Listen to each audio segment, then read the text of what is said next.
Okay. I call to order the Highland Park Board of Education Hybrid Workshop Voting Meeting today, Monday, June 23rd. The New Jersey Open Public Meetings Act was enacted to ensure the right of the public to have advance notice of and to attend the meetings of the public bodies at which any business affecting their interest is discussed or acted upon.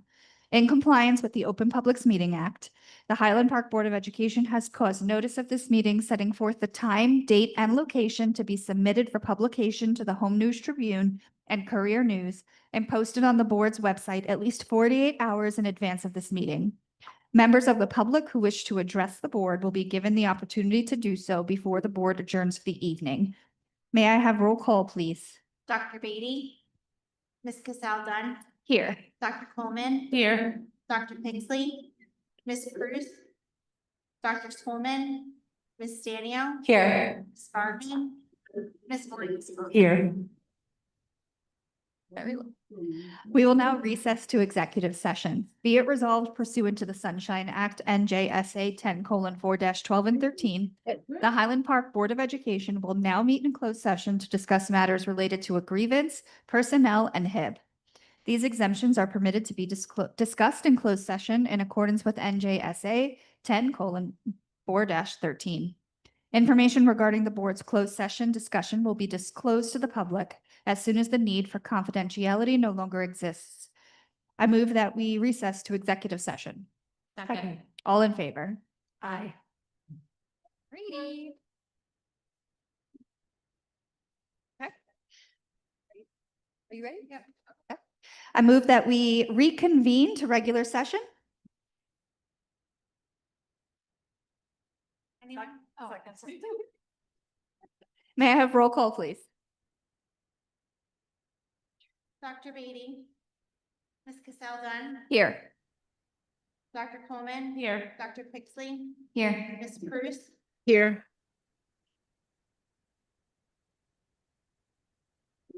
Here, you hear me? Cruz. Here. Nothing. Her mic is muted.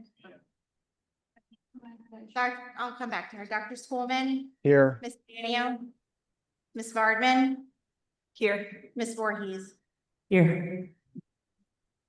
Ms. Cruz. I'm here. I don't know why you're not hearing me. I can hear Mary Lynn. I don't know if you guys can. I'm here. I don't know. And can you? Dr. Schoolman. Here.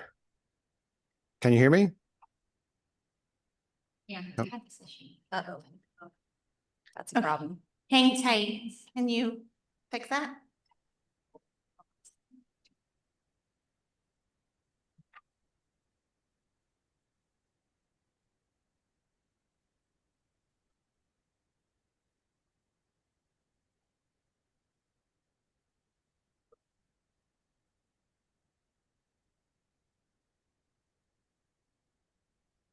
Oh, Ms. Cruz? Here. Thought I heard her. Yeah, Dr. Schoolman says he's speaking, but we can't Can hear you- him. Can you hear me now? No, Can you hear us? Can you hear me? I don't think they can hear us, Marilyn.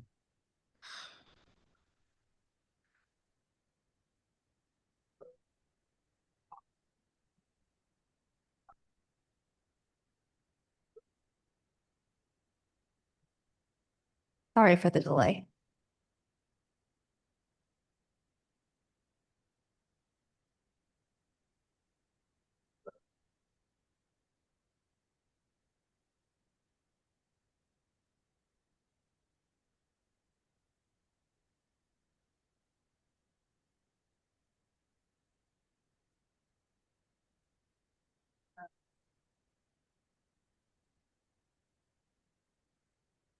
Volume of the computer on, is that the issue or not?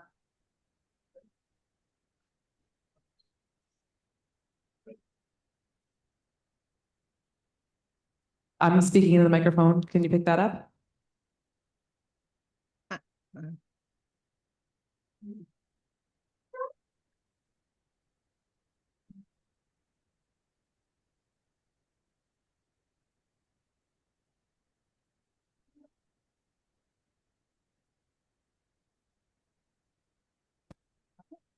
But that's a problem, because we have a lot of people on for public comment tonight. And you're, you know.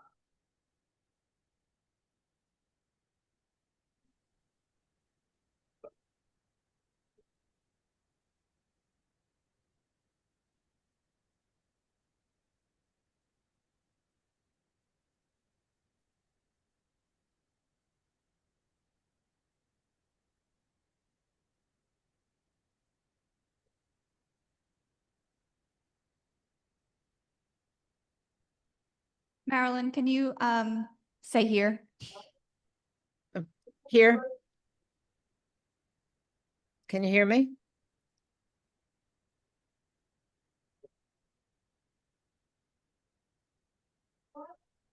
Yeah. All right, we're gonna close the Zoom and reopen it. Hopefully that'll address the audio problems.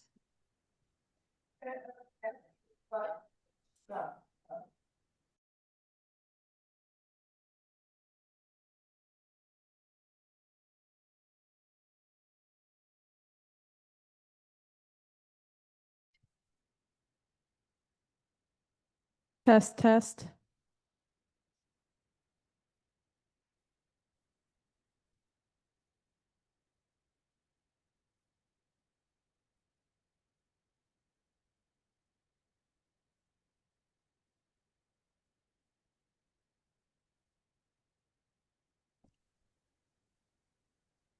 Can you hear me now? I'm back. Yeah, all right. What about Dr. Schoolman? Can we hear you? Oh. I'm Yeah. here. I was muted. Can you hear me now? Yay! All Yay. right. Nice job. Marilyn, say here. I'm here. All right, stand for the pledge. I pledge allegiance to the flag of the United States of America and to the republic to stand one nation, God, indivisible, with liberty and justice for all.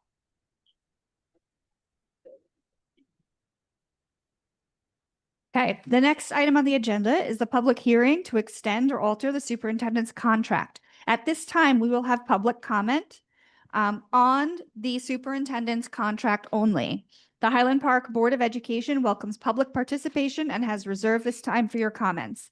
Board policy number 0167 establishes and regulates the right of the public to participate in public meetings. Is there anybody in person for public comment regarding the superintendent's contract? Angelo, how many people do we have online? Is there anybody on Zoom for public comment regarding the superintendent's contract?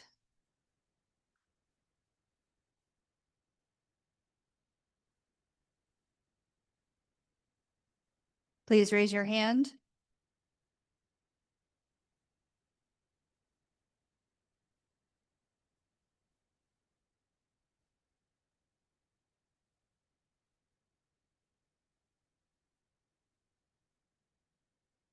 And with no hands raised, we will close that public comment. We will now recess to executive session. Be it resolved pursuant to the Sunshine Act, NJSA 10:4-12 and 13, the Highland Park Board of Education will now meet in closed session to discuss matters. Oh, this is not right. Regulars. To discuss superintendent's contract. These exemptions are permitted to be discussed in closed session in accordance with NJSA 10:4-13. Information regarding the board's closed session discussion will be disclosed to the public as soon as the need for confidentiality no longer exists. I move we recess to executive session. Second. All in favor? We'll be right back.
I move that we reconvene to regular session.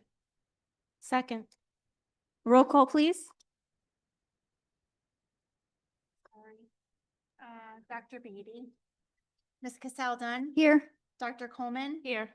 Dr. Pixley. Here. Ms. Prus. Here. Dr. Schoolman. Here. Ms. Stanio. Here. Ms. Bardman. Here. Ms. Voorhees. Here. Okay. So now we have the resolution of the Highland Park Board of Ed to enter into the contract that would be dated July 1st, 2022 through July 30th, 2027, to rescind that contract and enter into a new 5-year contract to begin July 1st, 2025.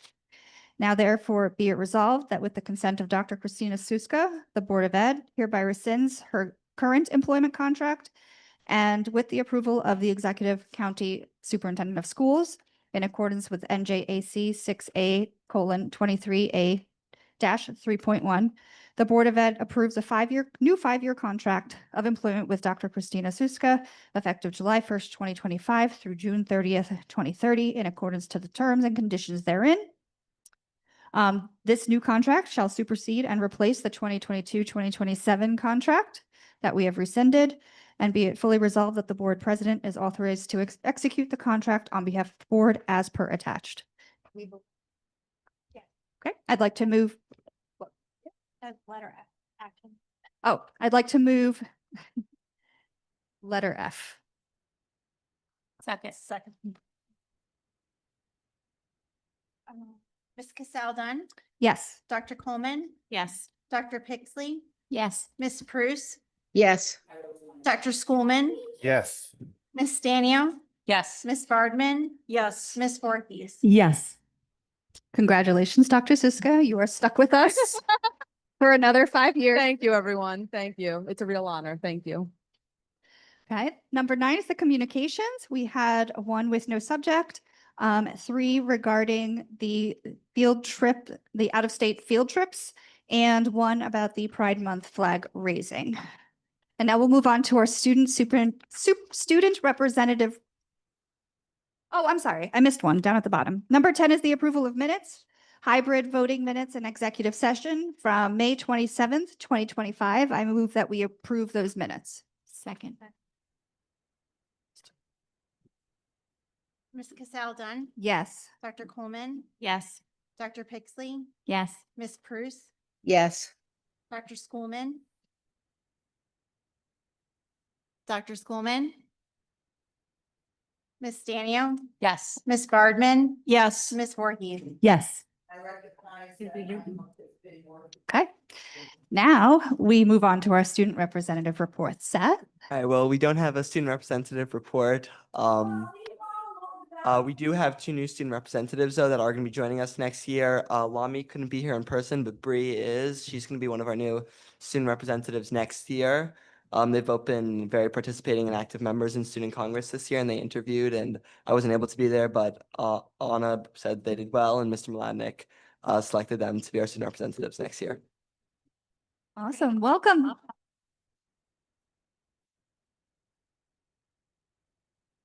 Okay, we're going to move on to the superintendent's report.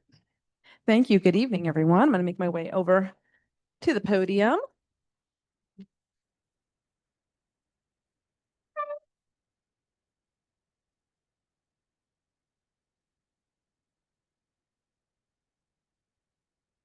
Thank you. Test. All right, we're good. First, I'd like to take a moment to extend a heartfelt welcome and recognize some very special members of our school community tonight. This is such a wonderful time that we have now twice a year to recognize and celebrate the service of our retirees, whose years of commitment have helped shape the success of our students and the strength of our district. Your impact is long-lasting, and we thank you deeply. We also honor our student board representatives tonight, whose voices have brought insight, leadership, and a strong reminder of why we do this work. Thank you all for being here as we celebrate these important milestones and the people behind them. I would first like to call up our esteemed principal at Bartle, Ms. Jennifer Knapp, to the podium.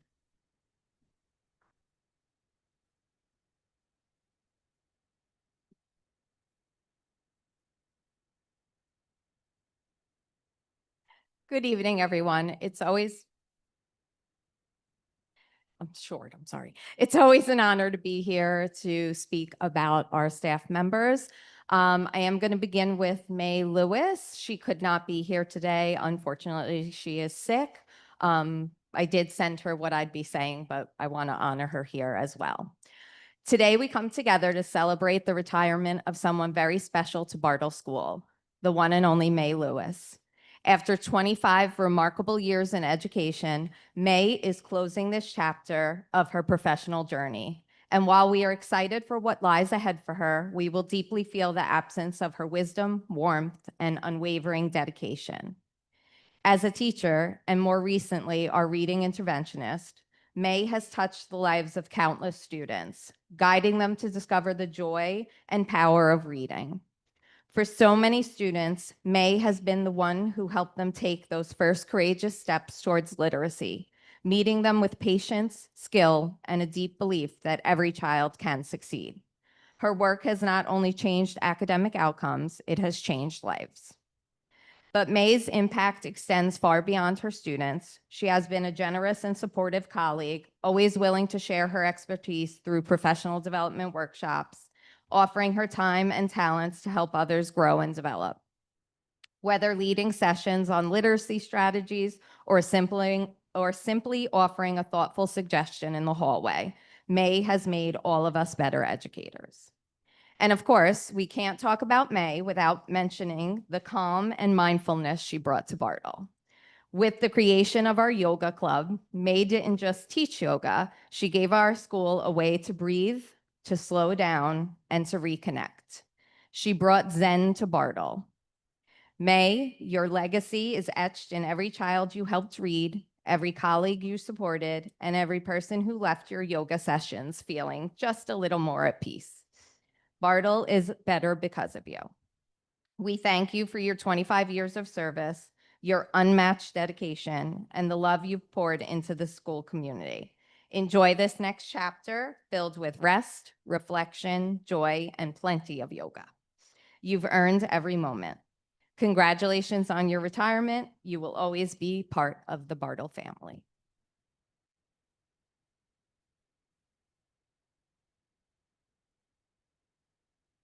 And now I'd like to honor Lene Nagy. Today we gather to honor someone whose quiet strength, generosity, and unwavering support have left a lasting imprint on our school community. A dedicated paraprofessional for 27 years, Lene has not only served generations of students, but has also been a trusted teammate and constant source of support for educators throughout the district. I've had the privilege of knowing Lene since my early days as a first grade teacher at Irving School. Even then, her willingness to step in and lend a hand without hesitation stood out. Lene has always been someone you could count on. Throughout her nearly 3 decades of service, Lene has worked with countless students, but just as profoundly, she has supported her colleagues.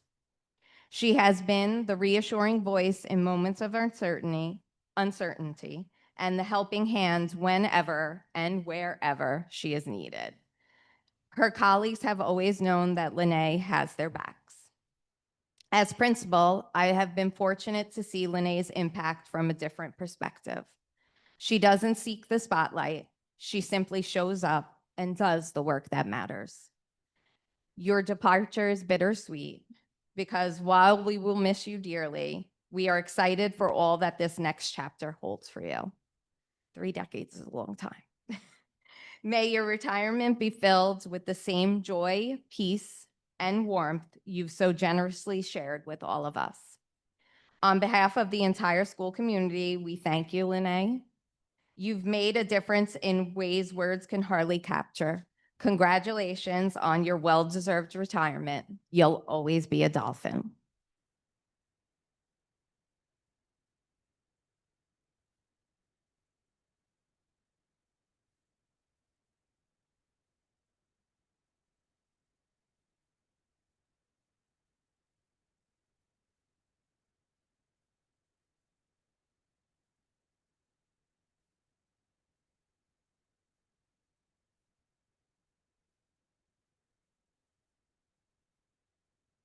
I'd now like to call up our esteemed high school principal, Dr. Christina Donovan.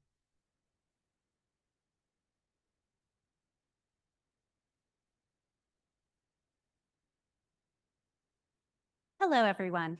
Thank you for the opportunity to speak about Miss Zimmer, a gem as bright as the jewelry she hand makes all the time at Highland Park High School. Tonight, we gather to celebrate the remarkable career of Miss Zimmer, who has left her unique and impactful mark on our school community as she steps into a well-deserved retirement. Miss Zimmer's heart has always been in the library, her favorite place in our building. For over 13 years, she shared not only lunch duty, but also a closet, yes, a closet, with the wonderful Miss Puccio, creating memories filled with laughter. These moments in the library weren't just about supervision, they were about building connections with students, fostering a love for learning, and making the media center a welcoming haven. Ms. Zimmer has spent countless hours in our cafeteria and our auditorium, supporting our students while they have been in study hall. She greets students with a smile and ensures they are supervised with care. Her dedication extended far beyond our school walls. Ms. Zimmer hosted the Chess Club, Rubik's Cube Club, and the African American Culture Club. Examples of her amazing contribution were taking the African American Culture Club on unforgettable class trips, both to Washington and to New York City, broadening students' horizons and sparking their curiosity. During Black History Month, her talks in the Media Center were a highlight, inspiring students with her passion for history and her commitment to improving their lives. Her pursuit of growth never stopped. She eagerly attended professional developments at the Rutgers Law Center and always sought ways to better serve out our students. Miss Zimmer, you've been more than a coworker and a paraprofessional to staff and students. You've been a colleague, a confidant, and a friend whose presence will be deeply missed.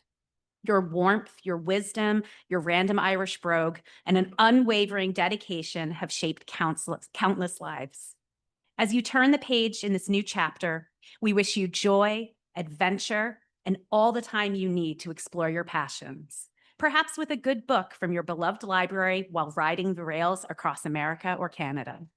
Congratulations on an extraordinary career, and here's to a retirement filled with happiness. You deserve it.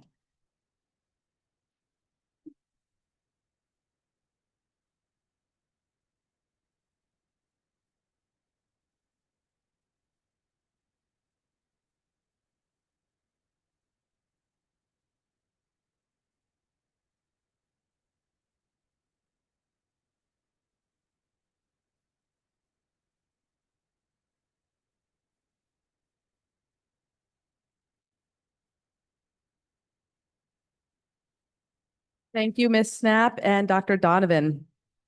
And I get the honor of celebrating our student representatives, and it's with great pride and gratitude that we recognize these two outstanding young leaders in our school community, Anna Jurisic and Seth Shapiro. Serving as a student representative on the Board of Education is no small responsibility. It requires dedication, thoughtful insight, and a true commitment to representing the voices of their peers with integrity and passion.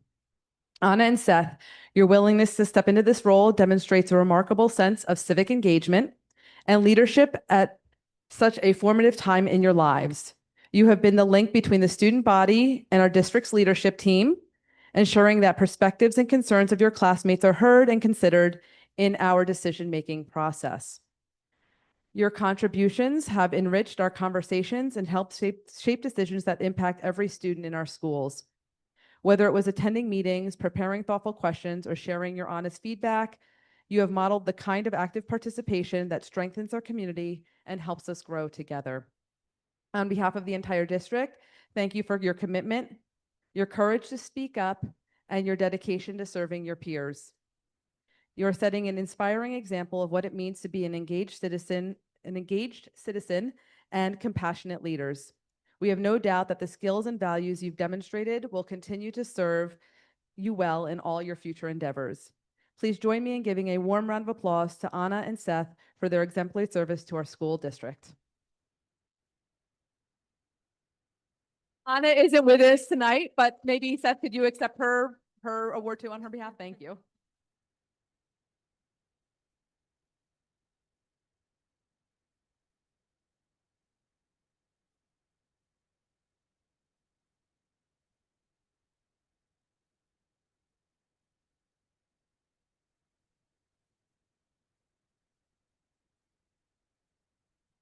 Thank you again. And just another round of applause for our retirees and our student representatives.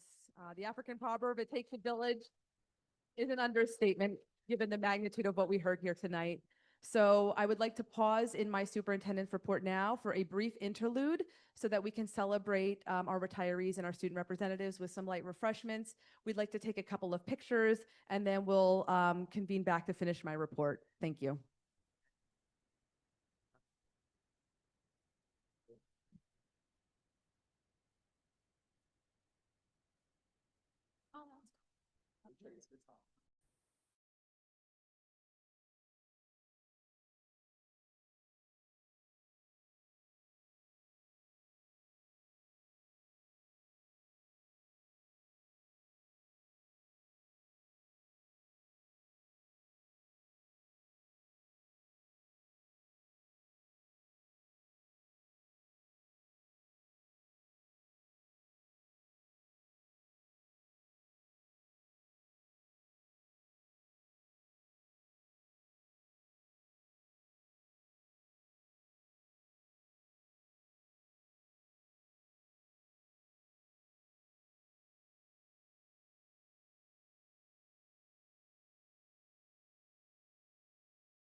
I'll finish my report.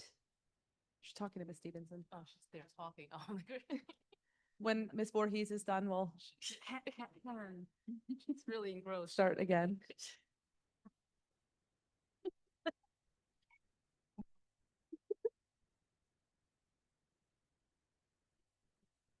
Okay. All right. Thank you. I appreciate everyone's celebration of such a great occasion.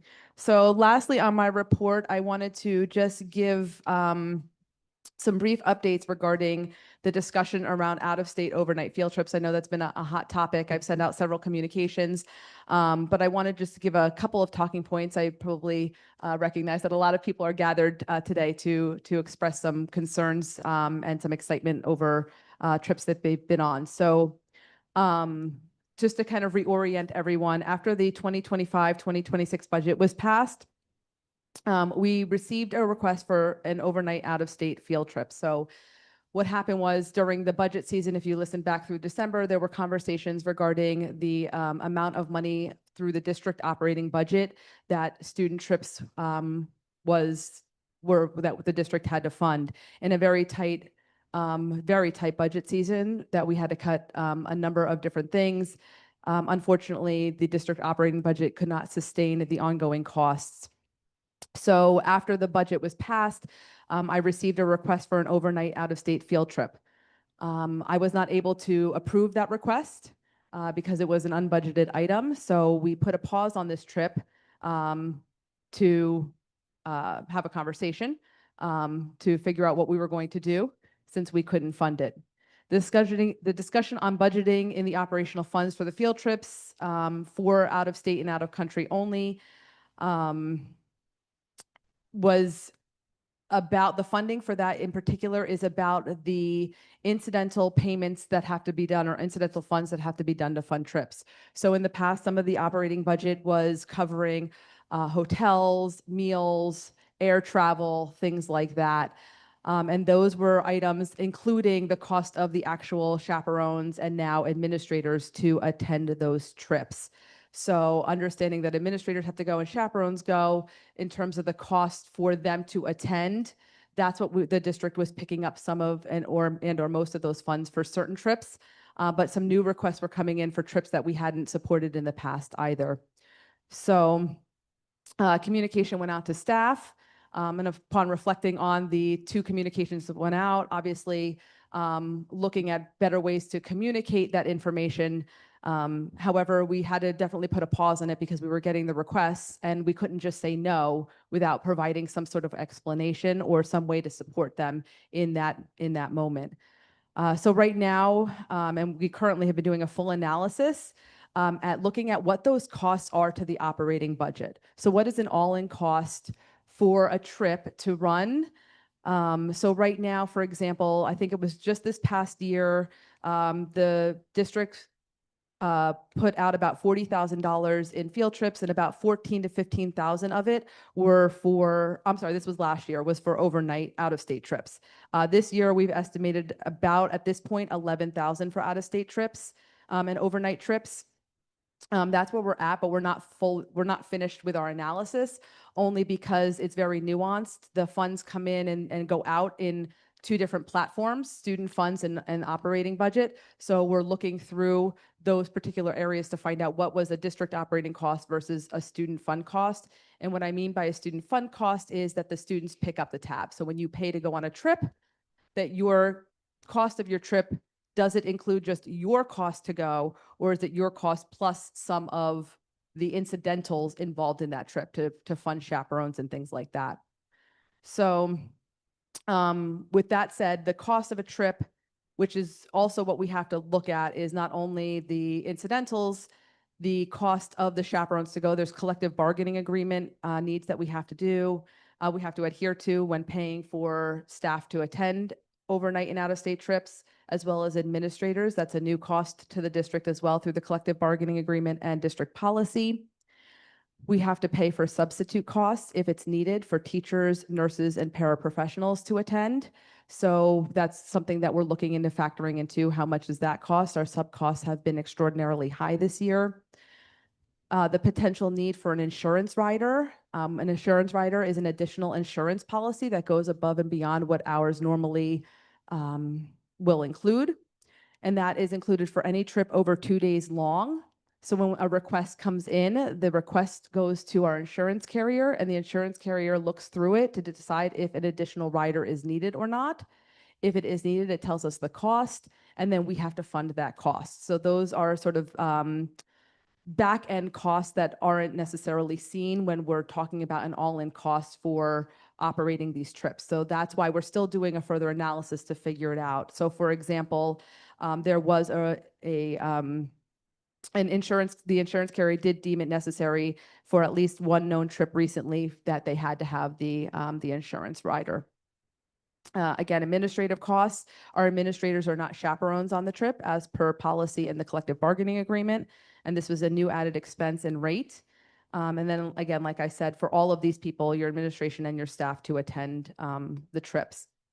So what we had to do when trying to look at all of those costs was to create a balanced budget that had the least amount of impact on student instruction, knowing that there were particular areas that we wanted to support within the budget. So again, we decided to limit the board's financial contributions, but not to ban them altogether. So trying to figure out ways that we could continue to support overnight out-of-state field trips, as they are a really great opportunity for our students, but doing it in a way that was financially feasible for the operating budget. So we are exploring options and researching ways that student funds can absorb more of those costs. So like I said, we're doing an analysis to scrutinize the requests and costs associated with each trip. That way we have a list so that if a staff member puts in a request, they know how much an all-in cost for student funds would be to hold that particular trip. So for example, we're looking at, could student funds cover hotel, flight, registration, and meals for chaperones?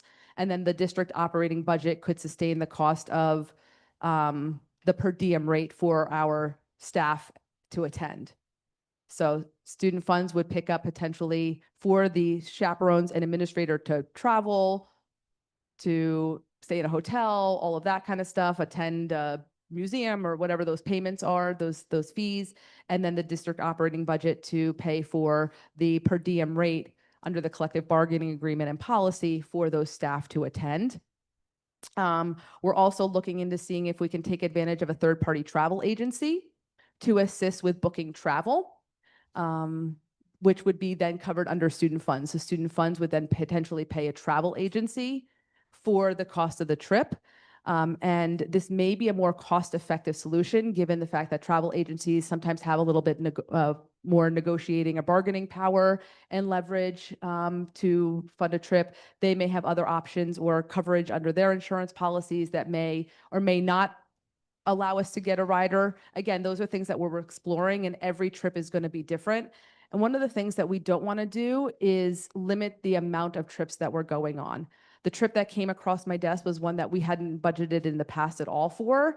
And we want to create a model that's sustainable, that's open to every club and organization in the district that would want to take an overnight out-of-state trip.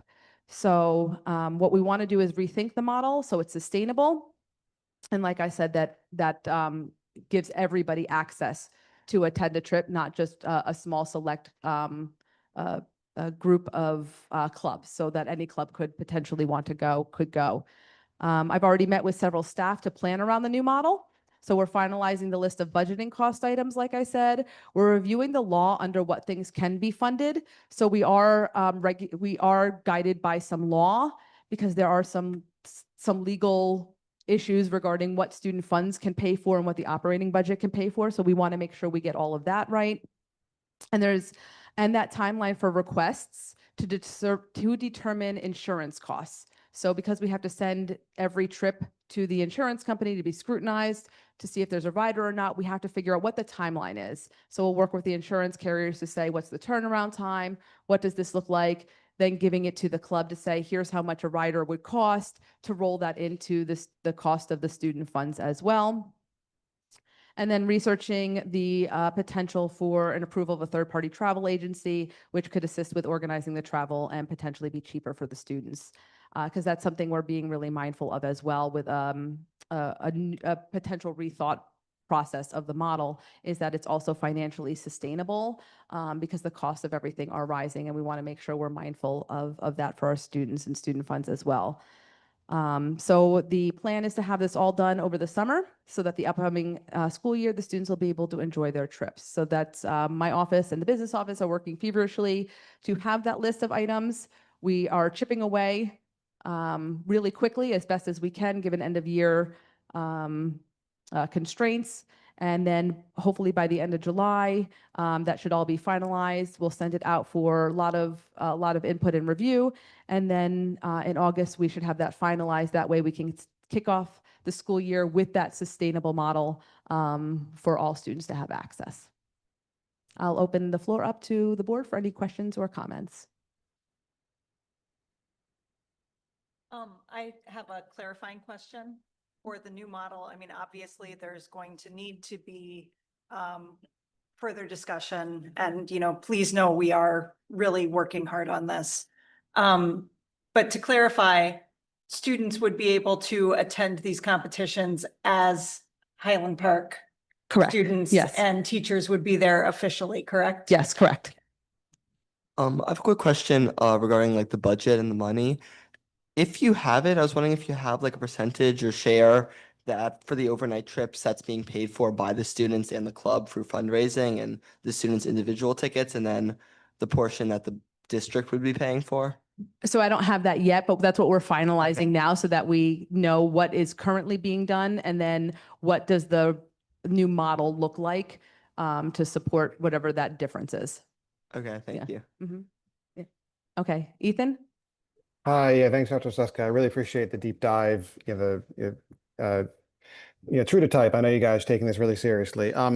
It's a kind of a comment. I mean, I think I really respect the idea that the ability to go on overnight field trips shouldn't be available just to the biggest clubs, the most established clubs that have historically done it. If you start a new organization, or there's an organization or a club in school that has just a handful of students, that club is as important to those students as the bigger clubs is to the bigger audiences. And so they should have every right to have their requests considered. So I think that's a perfectly valid consideration. It makes a lot of sense. We should keep that in the balance. At the same time, some of these more established clubs, a substantial percentage of students in the school. I think I was reading online, not the greatest source, but DECA, for instance, I saw in one source, 20% of students in the high school are involved in DECA. That may or not be exact. That's a lot. And, as important it is to consider the balance of ability for the small clubs per student, we have to think about that as well. And so I think there has to be a balance between making sure that clubs that are established have really very well organized students are, this is a big part of the culture of the schools. And a lot of parents and students count on being able to go abroad, go overnight with these things. That also has to weigh. It shouldn't be not considered just because the other considerations are important. So I hope we're taking that into account too. I was going to say something that kind of piggybacks off of what Ethan was saying, is that some of these trips that we have funded in the past require a qualification, right? It's a competition. They're earning the right to be there. So I think that we also have to take that into consideration, where there are events that do have certain criteria that you need to meet in order to go to these competitions or to these conferences. And so that might carry a little bit more weight as opposed to other trips, not to discourage other trips. And I think that there are other organizations and student clubs that could benefit from, also having those opportunities to earn placements in out-of-state competitions or conferences or whatever they are called. But I do think that is an important element of some of these clubs, is that competition factor, is the fact that they earn it. And so that's something to keep in our minds. Yeah, just to kind of also provide some context on that, I do really agree with that. Although I think another important factor is the value of the trip in terms of culture. A lot of these trips, the purpose is like when we go, I've been very lucky to be able to go on some of these out-of-state trips for Model UN, and a lot of the main focus is on, when we go to places like Mexico, is learning the culture there. So I think that's another thing. Well, there might be not an official competition. People are selected based off their performance previously to attend. And with DECA, I know while 20% of the school does participate, I think only about 10 to 15 students qualify on state levels to get to go to those out-of-state trips. So I think while competition is very important, and it's something that DECA does well of really qualifying a lot of people, which is great. Also, the cultural value, because I think with clubs like the African American Culture Club, there's not competitions to go on those trips. But, Miss Zimmer was here earlier, and they've gone on some great trips, I've heard, to New York City and DC. So I think also the cultural value of these trips is something that should be really considered too. And I think concurrent clubs also apply to go on these trips. I don't think we're limiting it. We haven't really, they haven't really come across our desk yet, right? Well, That they have, and have? that's why I So we're had not to always decline applying. them because we didn't budget for them. Okay. So that's some other information Okay. that, we're kind of unpacking and looking at as well.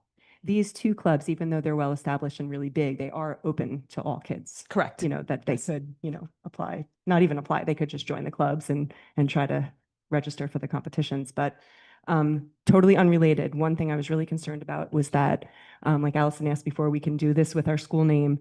Can teachers use their email addresses? Can teachers, will they get paid time off for this? Or do they have to use their own like vacation days to go on a trip? Right. That was a big concern. I came across. Everything under the revised model will still allow those same things. The revised model is just looking at putting more of the financial requirements on student funds and less on the district operating budget to make it a more sustainable model for all students to have access and all clubs to have access. So that just might require some of the student fund organizations to just do more fundraising and things like that, or a higher parent paid model. And like you were saying, a lot of these decisions will be made over the summer. So kids will know going into next school year, if they want to join DECA, it's because this trip still exists. So all of those things are going to happen. The trips will still be there. It's just going to be just a revised model of what it looked like.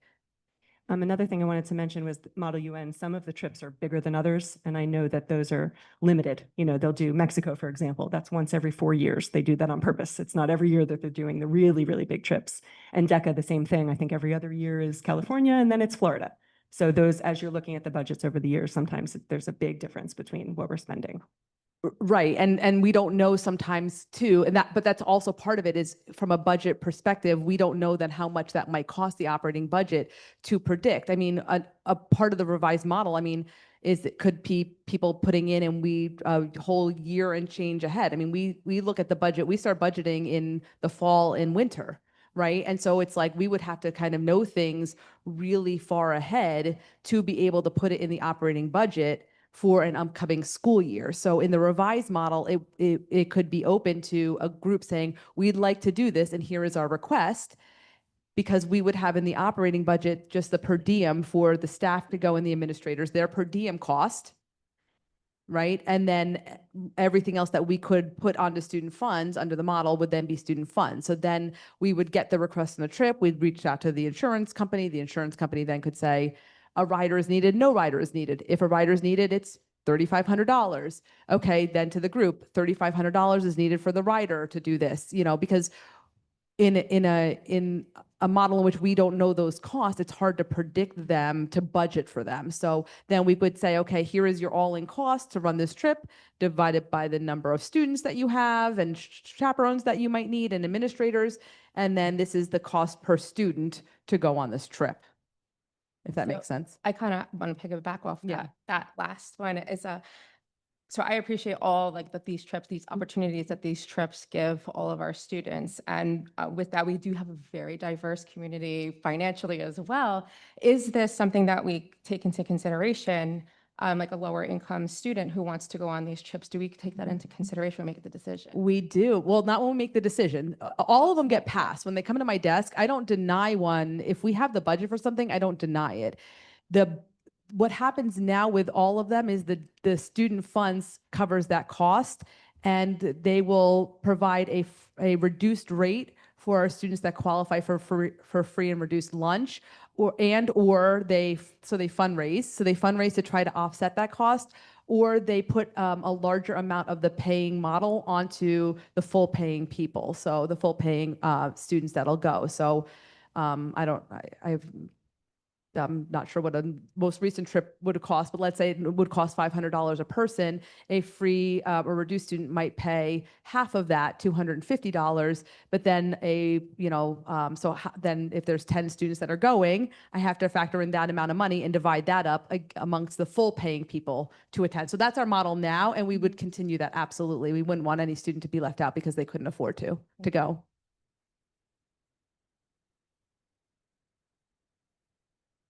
And we know of other districts that use these travel agencies. Can you speak a little bit to that? Sure, yeah. So I was in a district in particular that used the travel agency to travel out of the state overnight. I know that Mr. Rosa was in a district that did. And then actually one of our own staff members who runs one of these clubs that is working collaboratively with me shared one as well. So we have at least 3 that we know are vetted. That we can use. So like I said, we are working collaboratively, myself and staff and Mr. Rosa and the board, to work feverishly to redefine the model and look through those. So we have 3, and I was really excited. Some of the staff brought some to our attention too. They said, "Oh, we use this one. We really like them. They're really great. Can we approve those?" So one of the things would be to consider a board approving like a couple of select travel agencies that then they could pick from to be able to help support that. Especially for our trips that maybe a larger amount of students go on, for sure. And just to reiterate, using a third-party travel agency, it would still be a Highland Park Public Schools event. Correct. Because we would also approve those travel agencies as like vendors for us. But the check to the travel agency is paid out of student funds, not out of the operating cost. But the chaperone going or the administrator going would get money in their paycheck from the Highland Park Public Schools, because we would be picking up their per diem collective bargaining rate. I have a question about administrators. Is that something we could maybe change, that an administrator would count as one of the chaperones? I think that is could part of the maybe put it in collective that. bargaining process. Okay. So 'Cause we right would now have it's to. just an extra person versus one of the current. Correct. So you would have to work with the administrative team through the collective bargaining process. Okay. Okay. We're taking public comment in a few minutes.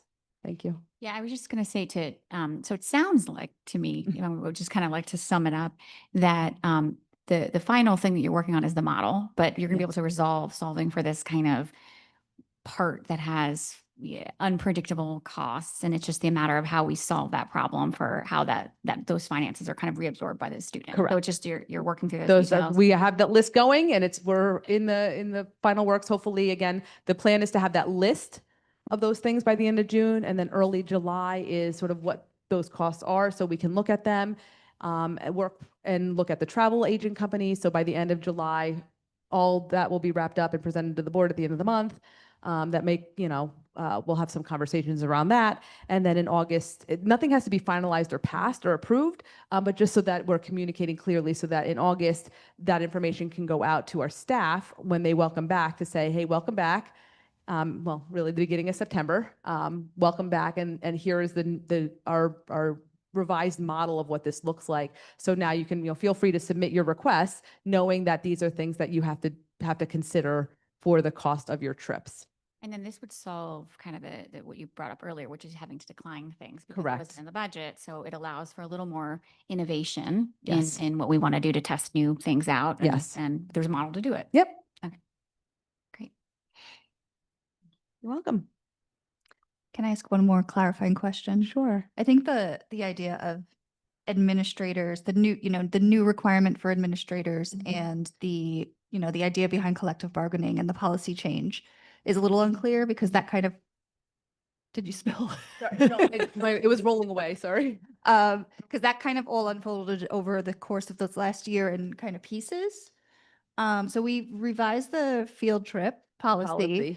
And in that, it stipulates that an overnight out-of-state trip requires an administrator. Correct. For Correct. liability purposes. For That was something that liability was very purposes. important. It's very important. So that administrator now within the new contract that was negotiated with administration has a reimbursement, has some sort of payment for Correct. that supervision and that Correct. kind of some of the new numbers that we're working with. Correct. So that is now the cost. So that was part of that. So the policy says we want an administrator has to go on a trip that's overnight and out of state. It actually, if you read the policy, there's two components. There's an on-call one. So if it's an in-state overnight trip, an administrator is on call. So if there's an emergency, a disciplinary issue, something that's happening, an administrator volunteers themselves to be on call. It could be me, it could be Dr. Donovan, it could be Dr. Richardson, it could be Miss Brady, Miss Knapp, an administrator. And then if we were called to the site, whether it's the Hyatt or something like that, we would go and then attend to whatever the issue was. The policy, the second part of that is that if there is an out-of-state overnight trip, an administrator must accompany them on there. That policy change then came with a conversation and a collective bargaining agreement with the Highland Park Administrative Association to pay them a per diem rate. Same thing, if our teachers attend an overnight out-of-state trip, in their collective bargaining agreement, they have a per diem rate that they get paid as well. Right now, based on the collective bargaining agreement, that per diem rate is to be an administrator only, not a chaperone. So like I said, if that's something that you want to collectively bargain, we can start having conversations around that.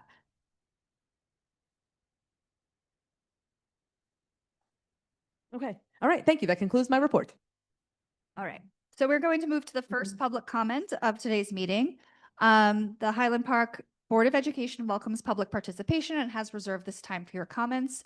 We do know there's a lot of people to speak tonight, so if we could limit our comments to 3 minutes, which is what we usually do, but we are not limiting the time that we take comments.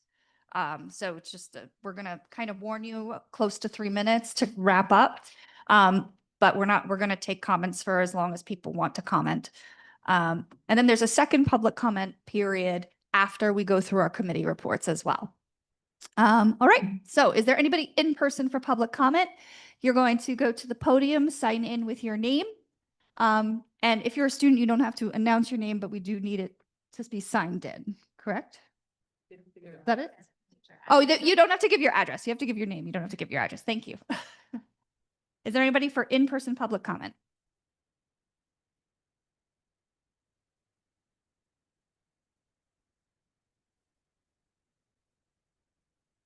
And there's a piece of paper there you can, yeah.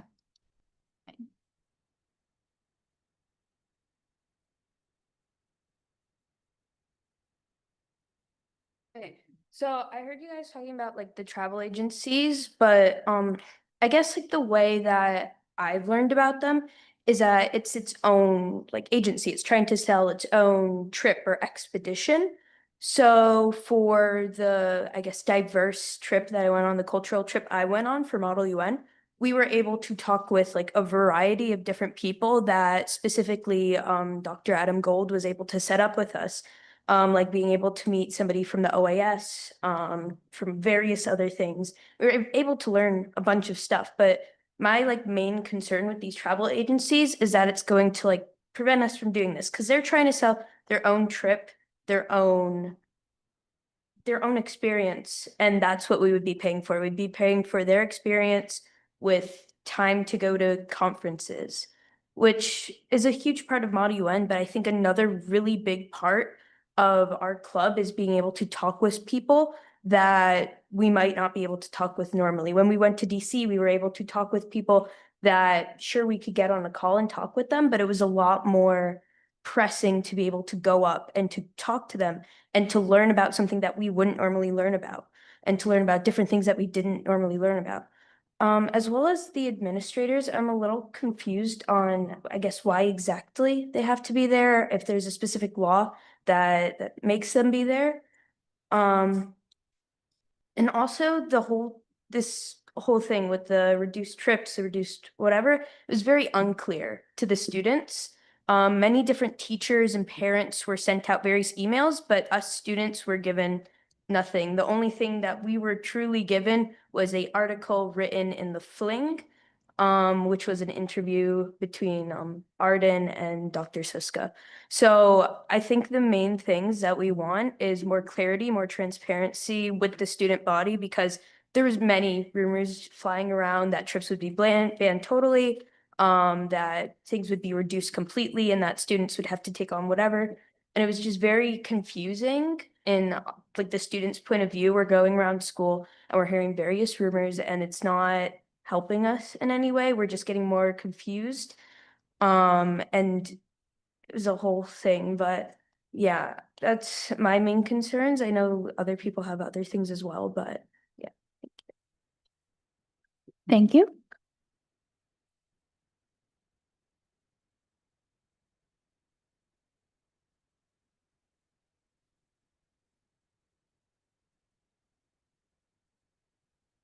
Hello, everybody. My name is Joseph Liu.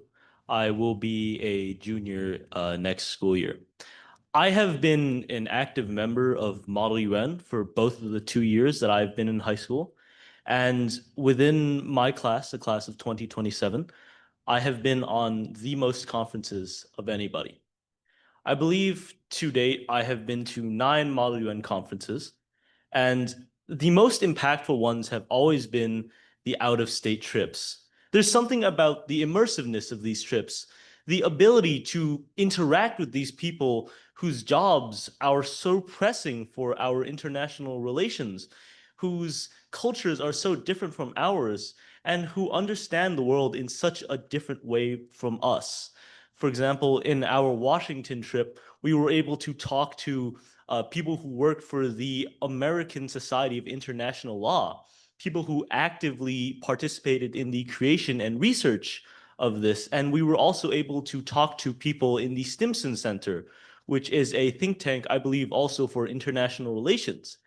In our Mexico trip, we were able to visit the National Museum for, I believe it was anthropology, and we learned a lot about the culture of Mexico and a lot about a world that was completely different from ours.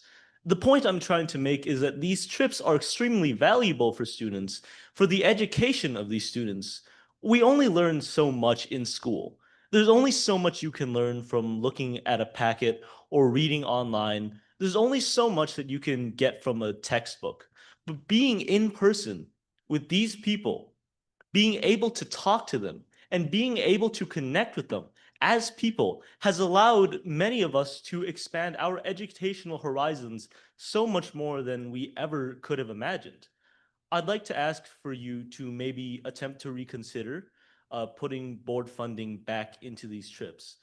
It's much easier for us to have these trips. It's much easier for us to talk about these trips.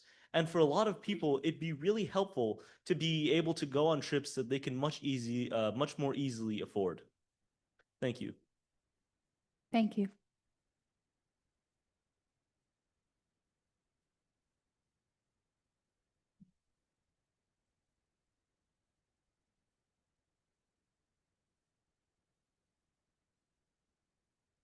No pen. You need a pen?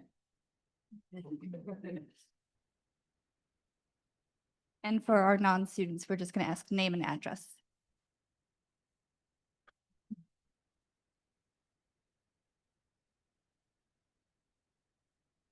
I'm Robert Katz, 299B South 11th. I'll keep my remarks short because I know there's a lot of people virtually that'll be speaking about this as well. I'm going to speak from my perspective on a couple of remarks. My son is in the 12 plus GLOW program. He's been involved with DECA for 5 years now. And I can't say enough about DECA. I know the kids work extremely hard in all their competitions, both the regional and in-state, and as well as preparing for the out-of-state competitions. They spend a lot of time, both the kids and the advisors spend a lot of time of their own time, as well as in school time fundraising for these trips. I know for a fact that they go to like the street fair.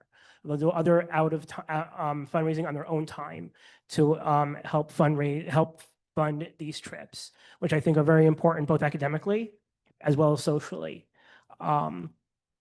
I know especially for, and I shouldn't say especially for, but I know as far as my son's concerned and his friends in the GLOW program that actually do qualify for both the in-state as well as the out-of-state trips, it's a very big social opportunity for them as well to experience the whole thing. Financially, I'm concerned with this new model that the price of these trips are going to be increasing potentially significantly for the kids, which is going to either, and my worry would be that would particularly preclude some students from attending who ordinarily would be able to attend, or I mean, it would also require potentially significantly more fundraising, which may or may not be possible on the students group from the student groups. I do. So I really hope that you would reconsider changing the current policy, keeping it status quo. I am a teacher, a public school teacher. So I do know a little bit how budgeting works, and I do know that budgets for the next year are started in the fall of the previous year. So I'm a little confused as to why you can't postpone new requests till the following year. So if you receive new trip requests after the budget process has already been started, instead of changing your policy that year, right, and affecting those groups who already have their trips approved for that year, why it's not possible to push it to the next year. So for example, if they requested for this coming year, which budget was already finalized, they just push it for the year after next. I just don't think it's fair to penalize the student groups that have their trip requests in on time for the current budget to be penalized for those student trips that are requested after the budget process has already been started. Not that they shouldn't be allowed to have their own trips, but I think it needs to be factored into everything. Thank you. Anybody else in person for public comment?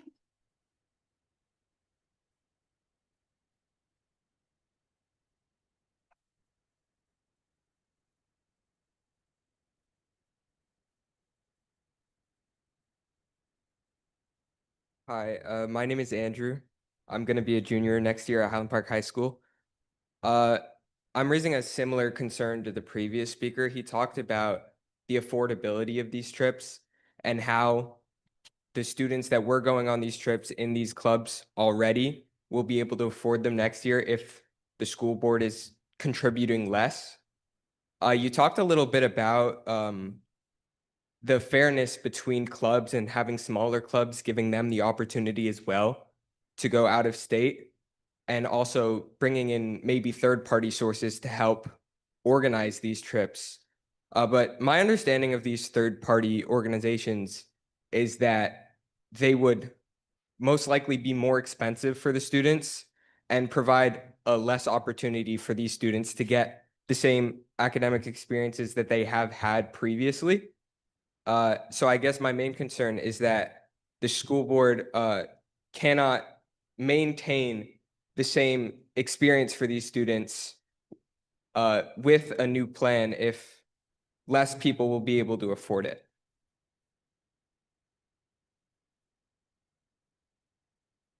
Okay. Our next in-person public comment.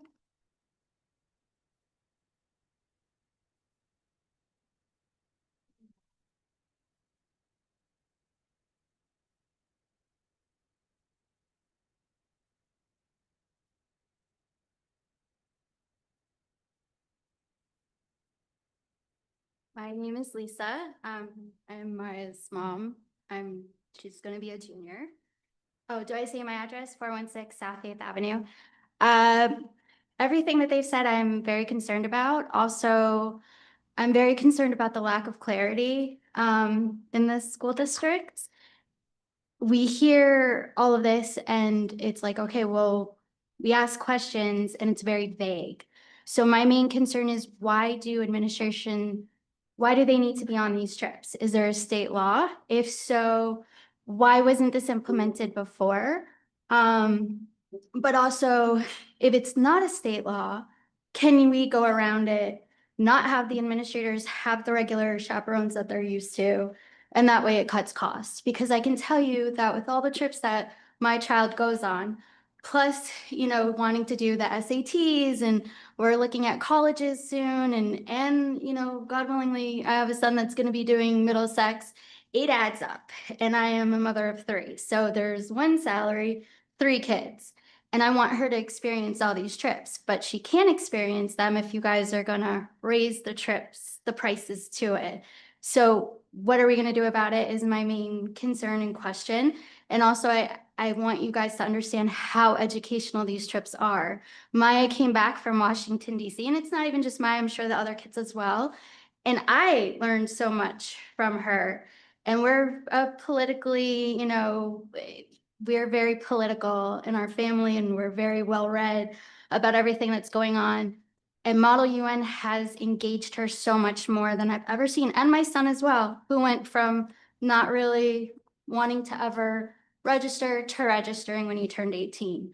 So as a parent, I'm asking, for more clarity, and also what we can do to make sure that these kids still have this opportunity, and one last thing I want to say, our school isn't very big, and there's not a lot of athletes. And I feel like lately there's been more emphasis on athletes in the school instead of Model UN. And these kids have such a chance to use this for college. Rutgers does it and it helps them. So again, my closing statement would be, I really hope that you reconsider this budget and try to, keep the funding as it is for the students.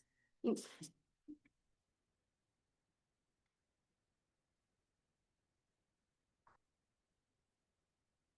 Hi, Jennifer Sullivan. I live at 227 Graham Street, and I have a very different perspective because I have really little kids. And it's quite obvious that these kids are benefiting from these trips because they're all extremely well spoken. So it's obvious that it's very important.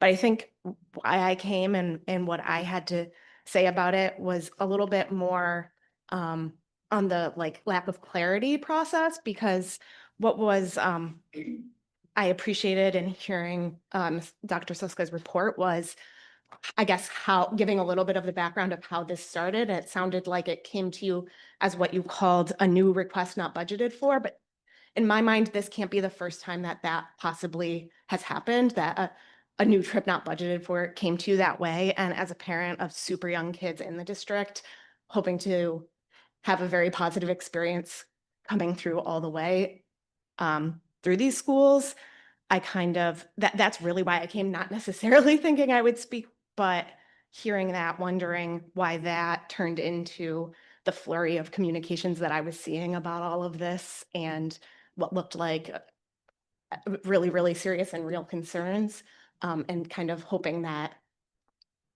the board would also be looking at ways to avoid that going forward, I guess. Thank you. Anybody else in person for public comment?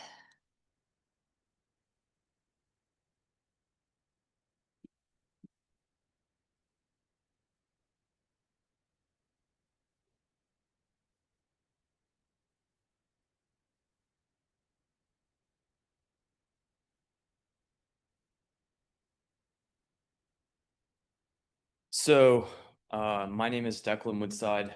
I'm going to be a junior at Highland Park High School. And I want to talk about, I think,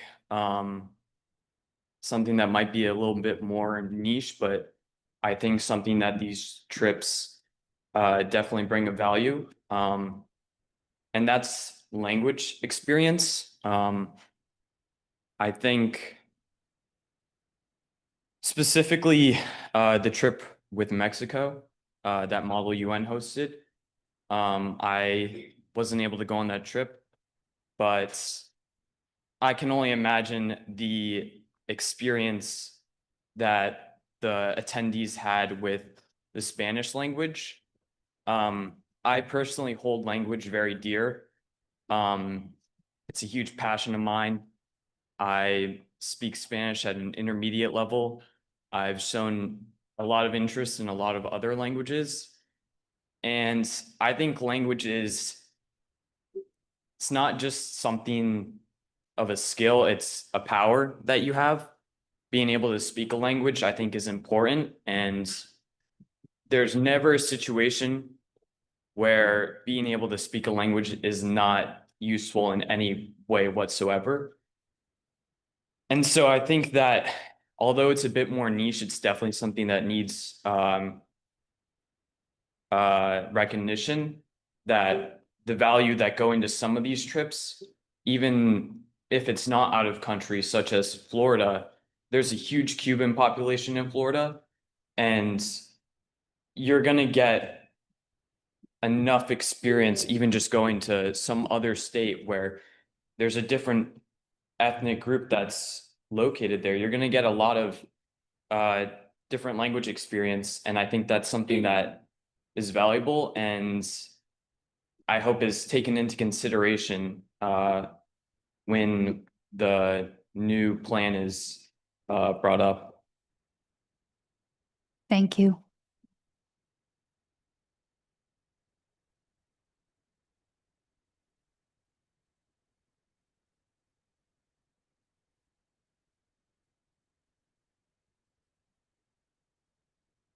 My name is Karasadala, and I completely agree with what the previous speaker said, but I'd like to, as many of the other students here from the Model UN Club have addressed, I'd just like to bring up how much value these trips have brought to me.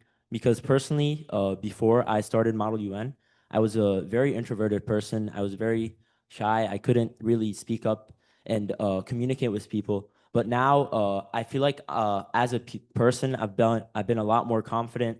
I think that Model UN, the educational opportunity that it brings is just immense. It's not found anywhere else. And the opportunity that we have, I was able to go to DC, and just the people that I've talked to from different states, the people that I've talked to from different countries, it's just an opportunity that I've not seen anywhere else. And it helped me grow as a person by a considerable amount. And I'd like to request that you don't change the policies that have worked so well in the past, because they have helped me as a person so greatly and have helped so many other people, whether it was considering new careers or just being a more confident person in society. Thank you. Anybody else in person?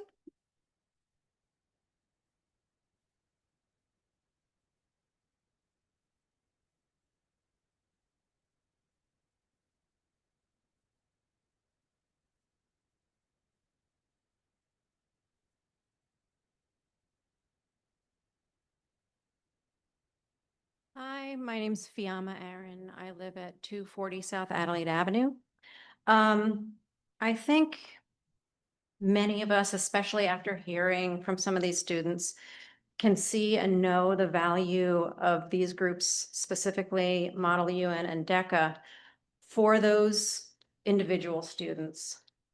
But I think maybe we need to think about how we all benefit as a community, and how the schools specifically benefit from those students succeeding and going on and getting merit to colleges that they, getting in, getting merit, going to those colleges and reflecting good upon our community. And how do we prioritize these groups and the trips that are inherent to them? Because specifically Model UN and DECA may not exist if we don't have these specific troops, because they are like bound together.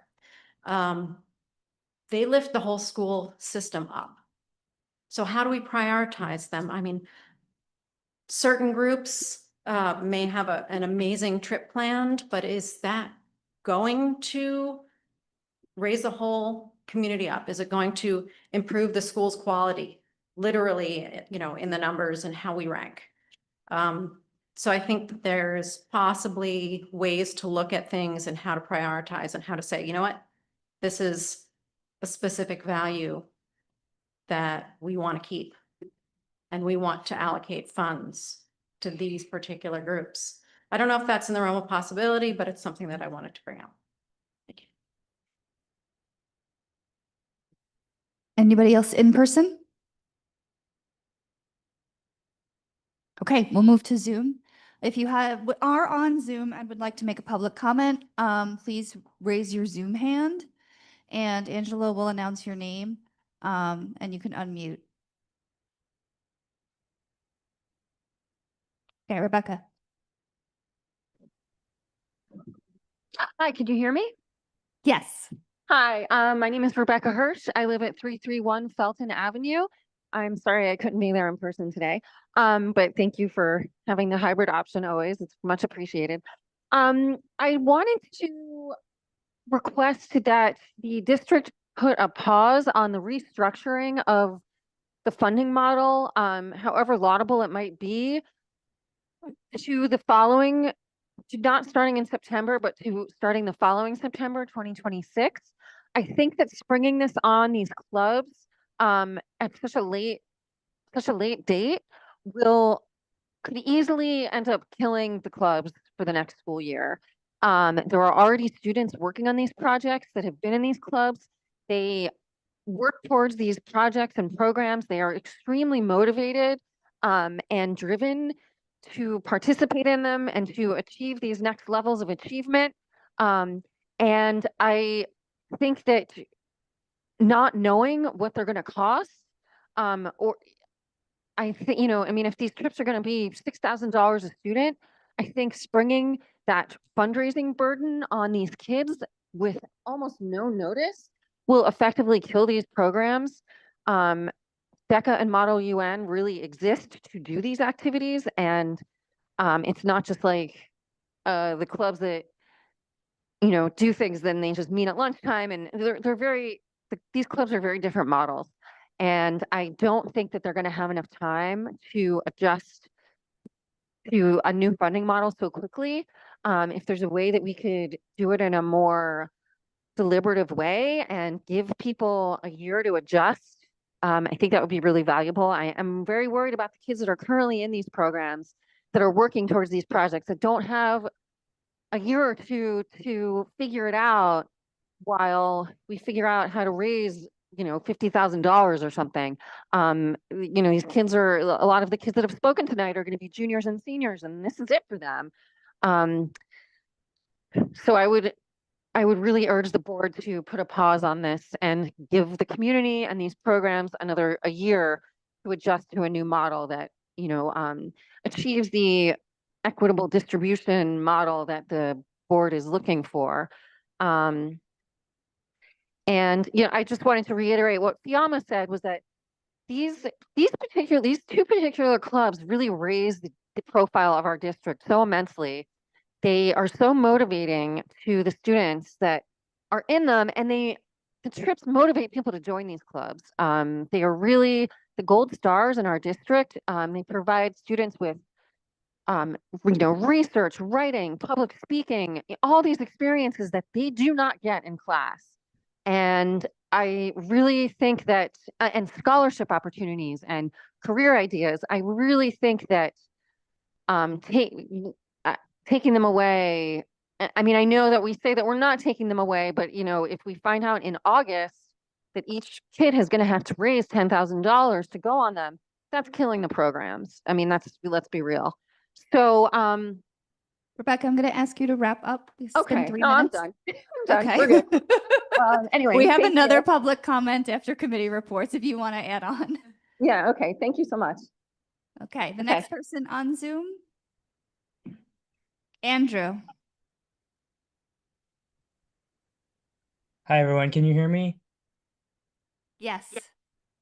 Hi, Board of Education. My name is Andrew. I graduated in the class of 2024. Oh, sorry. Andrew Dalton, 24 South 6th Avenue, Highland Park. Allison, at the beginning of the meeting or discussion, I know you raised concerns of not concerns, but the topic of qualification for these trips. So I want to speak a bit on that.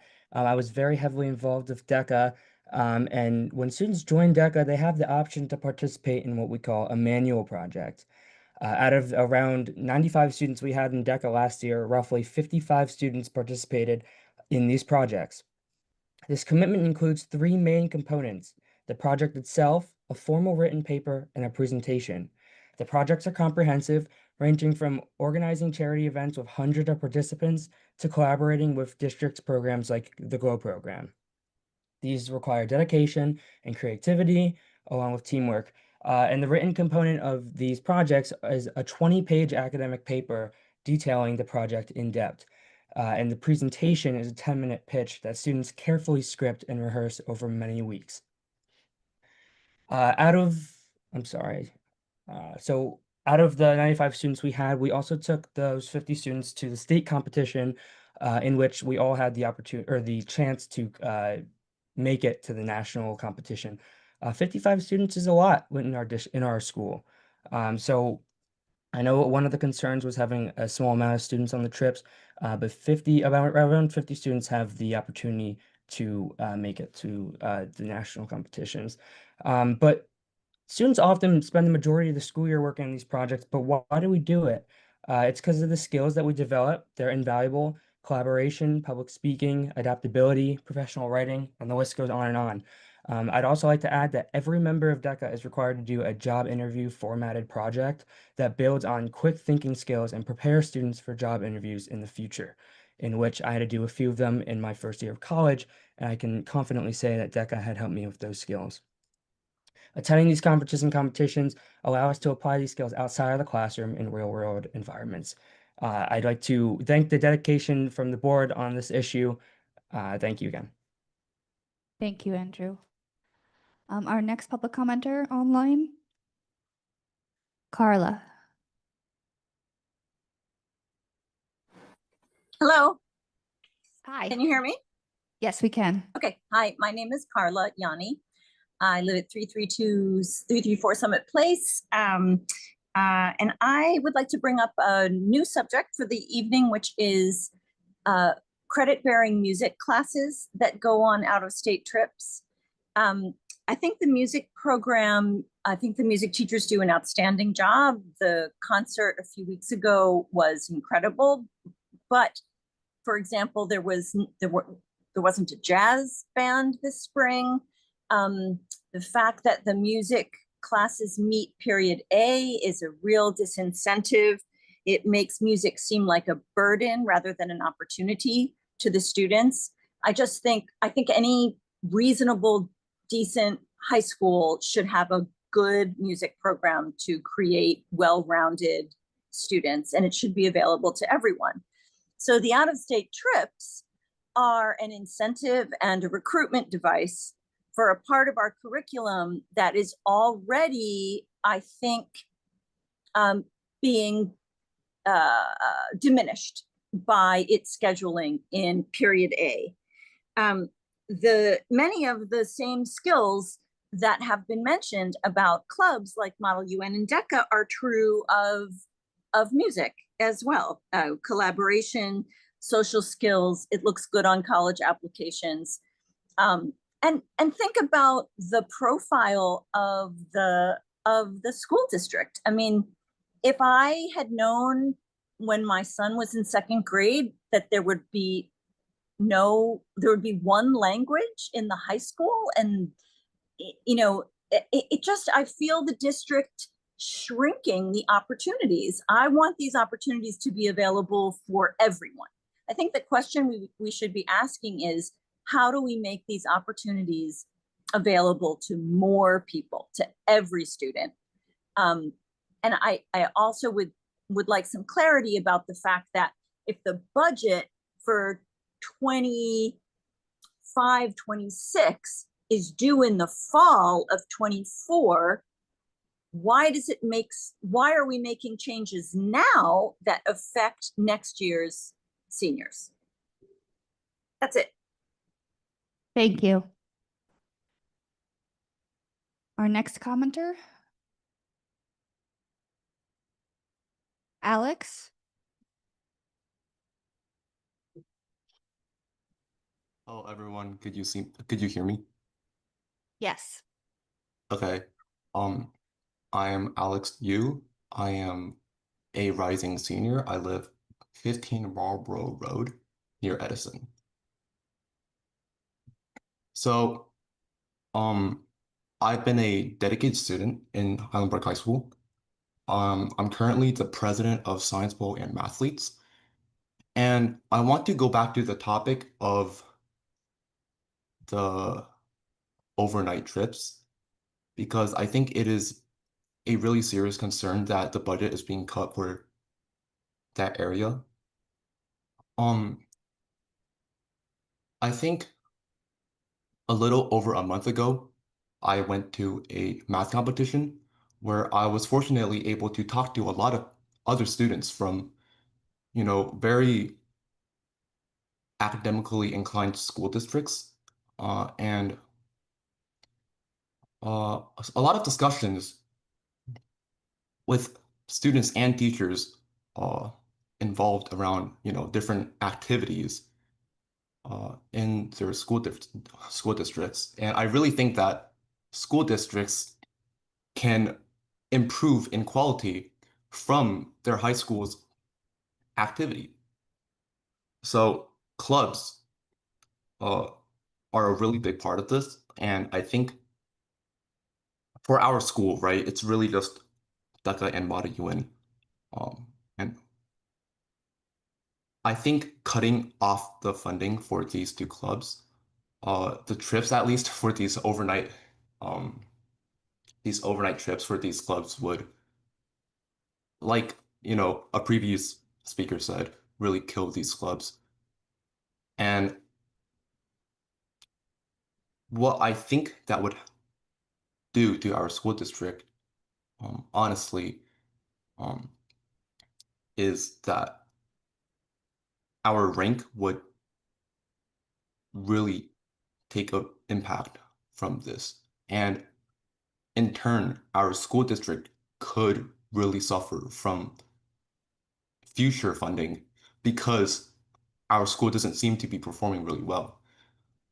Now, by no means am I really qualified to, speak from a political, perspective or like social perspective on this topic.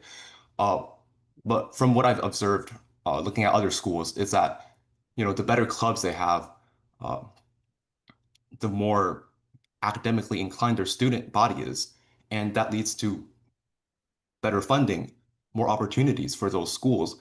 And I think that could really help our school's funding instead of hurt if we actually put more time and effort into increasing the quality of our school's clubs and programs. Thank you. Thank you. Angelo, who's next? Kieran? Hello, can you hear me? Yes. Hi, Kieran Crowley, 218 Harrison Avenue. I have a question about a different topic relating to the hiring of Dr. Ressa, who was announced a month ago. It's a specific one asking for clarity on his interim title. So, yeah, since that announcement, I've been wondering why it's an interim position for that executive director role. Is it because of the significance of that role, that it's just standard, or is there something specific around, I guess the length of his commitment or the district's plan? And yeah, I guess it's just one word, but I think knowing some of the context around that would be very helpful. Thank you. Thank you.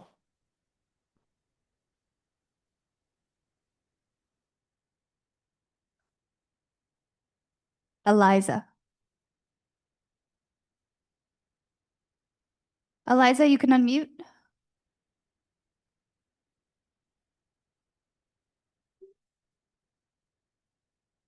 What's the last name? B. Eliza B. You have your hand raised. If you're ready for public comment, you can unmute.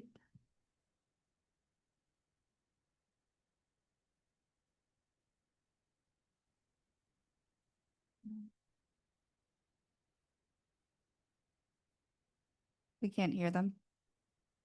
Eliza, I'm sorry, we're not able to hear you.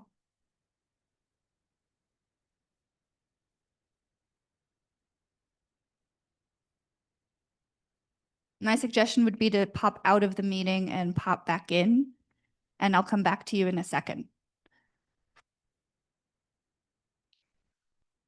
Jennifer Altman.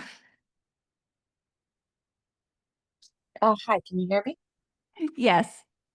Oh, hi, this is Jennifer Altman. I'm at 31 Walter Avenue, and a mother of a rising senior. So, as you can imagine, very concerned about the quickness of this change for her flagship year, if you may.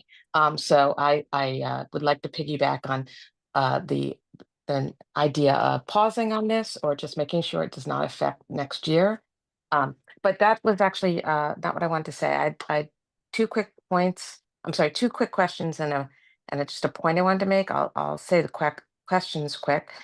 One was I was just curious if you probably have all looked at this, is cost sharing with the district on these trips, maybe with the nurse or any of those other aspects, because I know that's a very expensive cost. And I have heard that districts have done that in the past, especially for trips like DECA or Model UN, where you have schools from all over the state competing. And the other quick question was, if it could be public, how much the cost of administrators per diem is. I'm very concerned about that new rule. I'm sorry, I missed whether it was a mandate or whether it was a district decision or whether it may have been a contract decision. But I think that is uh, that just seems like a cost that's not needed. Because I know the teachers do this on their own already. So if there's any way to negotiate that with the union or any way, I think that could make a huge difference. And then just my point, and I'll think about how to articulate this. I'm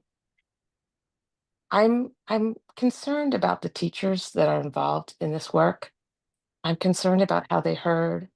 I'm concerned if they are being given the praise or the support that they deserve, because this is, I know they get paid for the extra time, but the commitment and the success of these programs is so exemplary that I really want to make sure they're taken care of, for lack of a better way of saying it. So if they were not told in a way that was open and early enough, and I just hope that that has been, that they're given new explanation. And I really worried about them going into the summer and feeling that these programs that they really put their heart and soul in have been so again, just as a parent who's concerned, as my child and many of their friends are very close to these teachers, I would just ask to go out of your way to make sure that they're thanked and they don't have to worry going into the summer about these programs. Thank you. Thank you. Did Eliza come back? Eliza, you want to try unmuting now?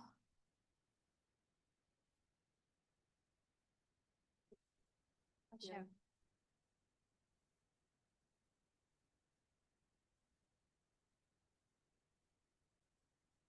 Nothing. Is she on mute? She's muted. Eliza B.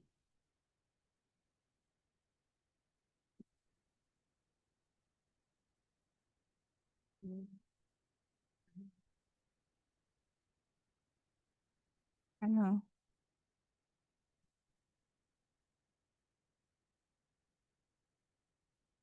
Right, isn't there anybody else? Livy? Beckman? Hello, Hi. my name is Libby Peckman. I am a rising junior at Highland Park High School. I want to, share my concern because personally, I'm thinking, what's the what's the point of paying for education if we don't prioritize the experiences that genuinely and truly bring it to life? These trips are where so many of us connect to what we've learned in the real world, and discover new perspectives and grow in ways that, like Joseph said, textbooks and tests just can't offer. And if we're investing in education, shouldn't we be putting real value on the parts that, make it meaningful, the parts that stay with us long after the school day ends? And that's prioritizing these trips in our funding in general. And additionally, I understand that middle class families are already often end up. Livy, I think we lost you. Oh, Hello? yeah, can you just go back like one sentence? Yeah, sorry. I understand that middle class families already often end up covering a large portion of the costs for students who receive financial aid. And I really respect the effort to make these trips accessible. I just worry that if funding goes down, that burden could grow even more. And I hope we can keep thinking about ways to make these experiences fair and sustainable for all families. Okay, thank you. Thank you, Livy.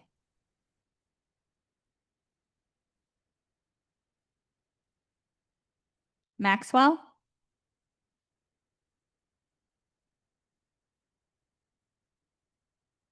Maxwell, fan, you can unmute.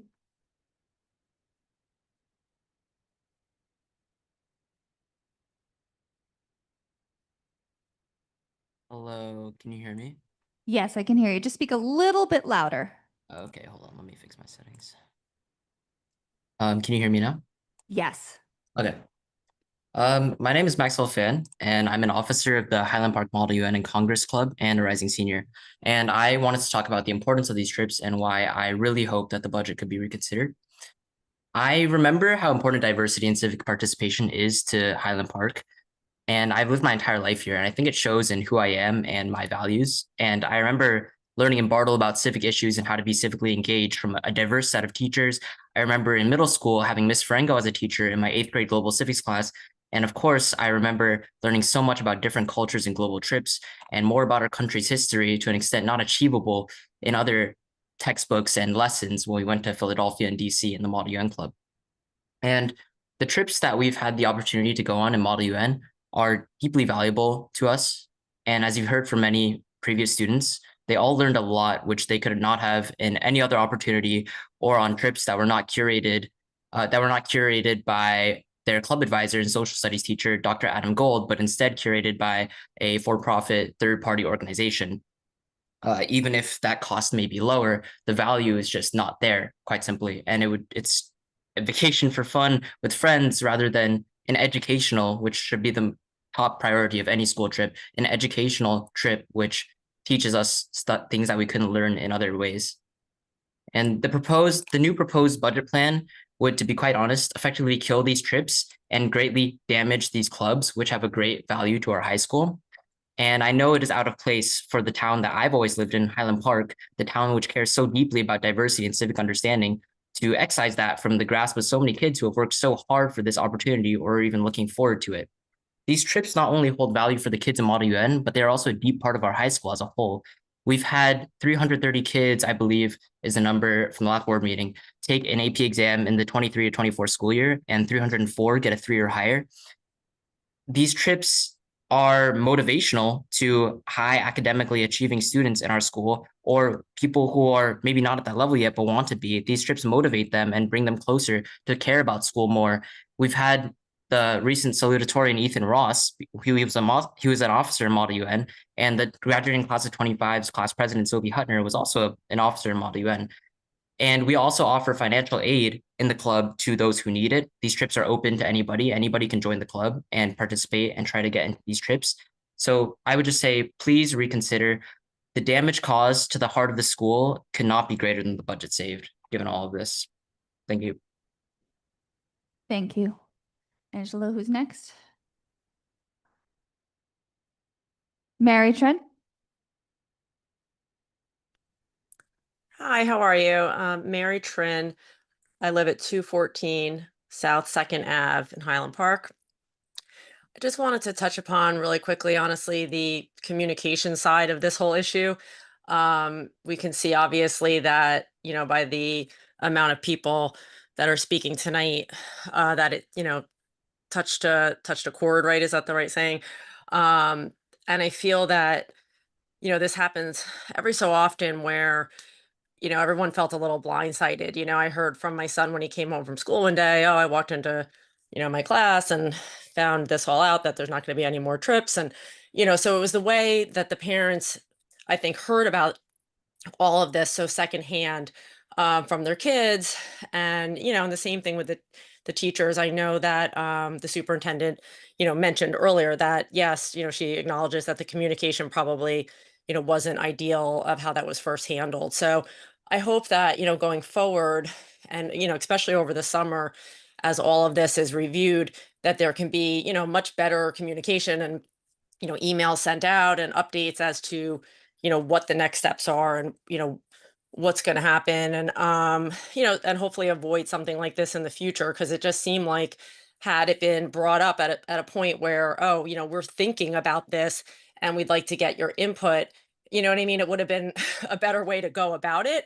As opposed to, it seemed like a decision was kind of made and then and now you're getting obviously all this feedback about it. So that was really just my point was that I felt like the communication needed to be a lot better, and I'm just really hopeful that going forward we'll get a lot more communication on this over the next couple months, because it is very important as we get into this next school year to have this resolved as soon as possible. And I think there's a lot of students and parents, obviously, that will try to help and just want to be, a part of the decision making. Thank you. Thank you, Mary. Jillian?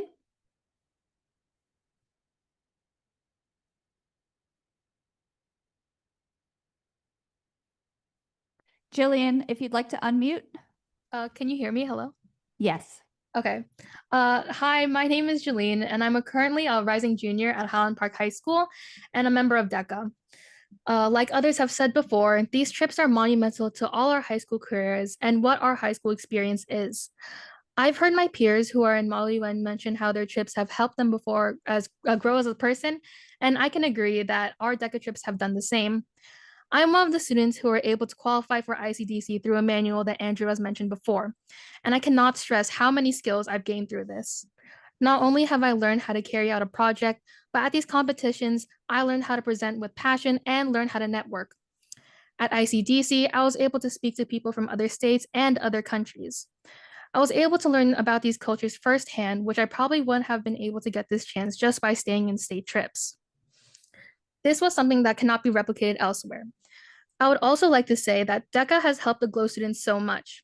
My brother is a part of the GLOW Junior program, so he isn't able to go on these trips, but seeing students that are like him being able to have the same opportunities as me is just as important. We have done numerous fundraisers throughout the year, and we can only fundraise so much. I'm also the current class president of the class of 2027, and I know the importance of fundraising and what work has to be put in. I believe that if we raise the cost of these trips for students by a great amount, it will only become harder for us to attend, even through all the effort we put in. So I hope you can take this into consideration when allocating the budget's money. Thank you. Thank you. Jackie?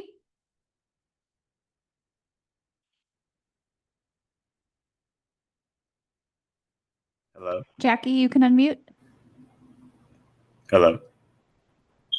Go ahead. And then, You can hear me, right? Yes, I can hear you. All right. Yeah, my name's Jackie Lynn, and I'm a rising junior. And I'd like to reiterate what a lot of my peers had said already about how integral these trips are to the respective clubs like Model UN and DECA. I wanted to talk about these two specifically because I am a member of both, and they are clubs that are really dear to me and that I like to see continue get funding. And I just wanted to bring up a previously mentioned point and really emphasize it, that these clubs are really built around these trips. the trips such as ICDC and like Mexico for Model UN, these are trips that are the entire club is really orientated around. It's what the students put their effort into. It's what they put research into, time, and really is the major learning experience for these clubs. And I believe that not these clubs not getting the funding to do these trips severely hinders and really hinders these clubs and drain them of their educational value. Thank you, Jackie.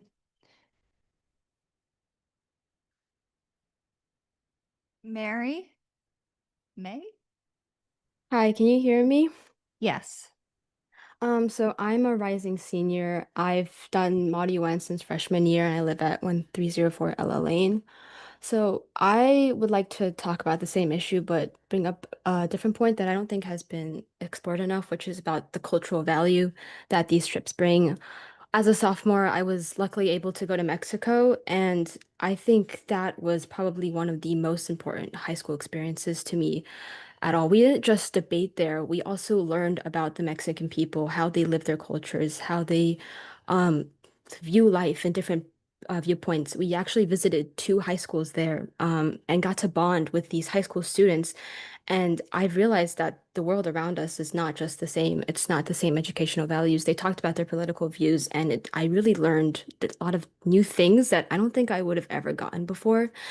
And it's the fact that not only does these trips give us cultural value, but these high schools, Mr. Gold, Dr. Gold, who is our club advisor, had told us that we have these partnerships with these high schools for years, and they rely on us to bring new experiences and to help develop their Model UN clubs. So it's not just our school district gaining value from these kind of trips, but high schools around the world. And from these trips that I've been able to go on to DC, to Philadelphia, I've met people from all around the world. I've met people from Morocco, from Mexico, from Puerto Rico, from Guatemala that have really just opened my eyes on how people live differently and experiences that I don't think you could get just at here, just at the States, or even in just America in general. And not only do these trips provide cultural aspects and accomplishments and benefits, but they really help develop you as a person. Dr. Gold, he really stresses the importance of being thankful and grateful on these trips. And every time I go on one of these trips, I come out so more positively and thankful for just everything around me. And I think they could bring lots of value such that to other people. We do shout outs, we encourage each other. I talk to people that I would have never talked to at school regularly through these clubs. And I think that is an important experience that is something that everyone needs to have and should be considered when reconsidering the budget. Thank you. Thank you.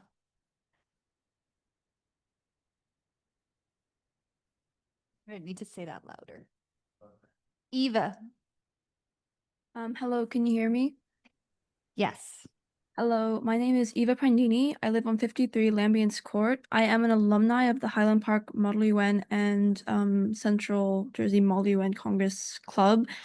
And I just have to say that I think that as an alumni, it's really been such a formative experience to get to go on these trips, and that the students will be making extremely important memories. I've had the opportunity to speak with other students who are much older than me, who still regard these trips as some of their most formative memories from high school that really shaped their experiences culturally, and how they formed long-lasting bonds and how they remember Highland Park, the true culture that they experienced here. And I think it is incredibly important to prioritize these trips, especially at a time now where cultural experiences are being minimized. To really act against the current political situation, it's more important now than ever that this is prioritized, along with also the language program. I think it's quite a shame to have only one language available as a proper learning program throughout the school, as cultural development is also crucially entwined with language and travel. So I really do hope that this will be reinstated as a policy that these students will be allowed to experience so that they may form these memories and experience the world with a more greater expanse and understanding of education. Thank you. Thank you. Eliza. Can you hear me? Yes. Okay. Go ahead, Eliza. Getting used to the non-school Chromebook, I guess. So I am Eliza Boylan, 127 Park Place. I just graduated this June, and I was the president of the Highland Park High School choir. I just wanted to talk a little bit more about choir. I'll be really short, but we got the amazing chance of going on a trip to Boston in the 23-24 school year. It was such a amazing experience just looking back on my high school years. We were there with students from all across the country and some from Canada, people speaking French. It was really amazing. So I just kind of wanted to stress the importance of trips, not only to the Model UN program and to DECA, but also to in our music department. I also wanted to talk a little bit, I think it was Carla that mentioned the A period. It definitely does limit our membership. I don't know if any of you have ever tried to sing when you first wake up. It's not the easiest thing to do. But it does limit our membership. There are students that aren't available that early, and I don't know, maybe trying to reconsider that would be helpful to our program. But that's all. Thank you. Thank you, Eliza.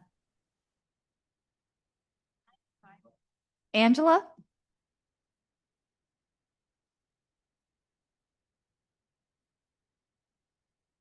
Angela, you can unmute. Hi, can you hear me? Yes. So my name is Angela Chow, and I'm a rising sophomore. And I just want to reiterate on the point about transparency.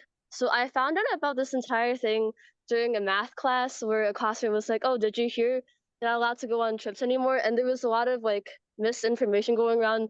Like at first it was like, so no field trips allowed, and then they were like, "Oh no, it's just overnight trips." But then now that I found out that it was out of state overnight trips, so I think if there was an email sent out to the students as well as the parents, it would have assured many people, since I'm the vice president of the Asian Culture Club, so I was very worried about that. But along with that, I'm also a member of DECA and Model UN, as one of the previous speakers was. And I think that it's very important. These trips are very important. It's a great bonding experience and especially a learning experience. I would not have been this deep into politics, and I wouldn't be so much more aware about the world. And I think right now it's very important about these things. And it really greatly affects our future with these competitions, because they're something great to put on your college application. My sister, she graduated this year, so I saw a lot about how she was on Common App and putting her applications in, and it's a great thing to put onto your application. And as well as the Mandarin program, I know a lot of my friends, they're taking Mandarin, and for a lot of colleges, they would like you to take 3 years of language and maybe even 4 years. And as far as I know, they like you to have the same language for the entire time. So I feel it's a little unfair and disadvantage to them that they find out at such a late notice that they now have to change to a completely different language that they've been learning for maybe the last 4, 5 years. Thank you. Thank you. And with no other hands raised, we are going to close public comment. Excuse me. I was wondering if real quick I could just make a comment just after now the public comments is Is it about trips? what? Is it about the trips? In general, yes. Can you wait till finance and facilities Yeah. discussion? Perfect. All right, we're going to move on to our board action items. I'm sorry, board committee reports and recommendations. Skipping ahead.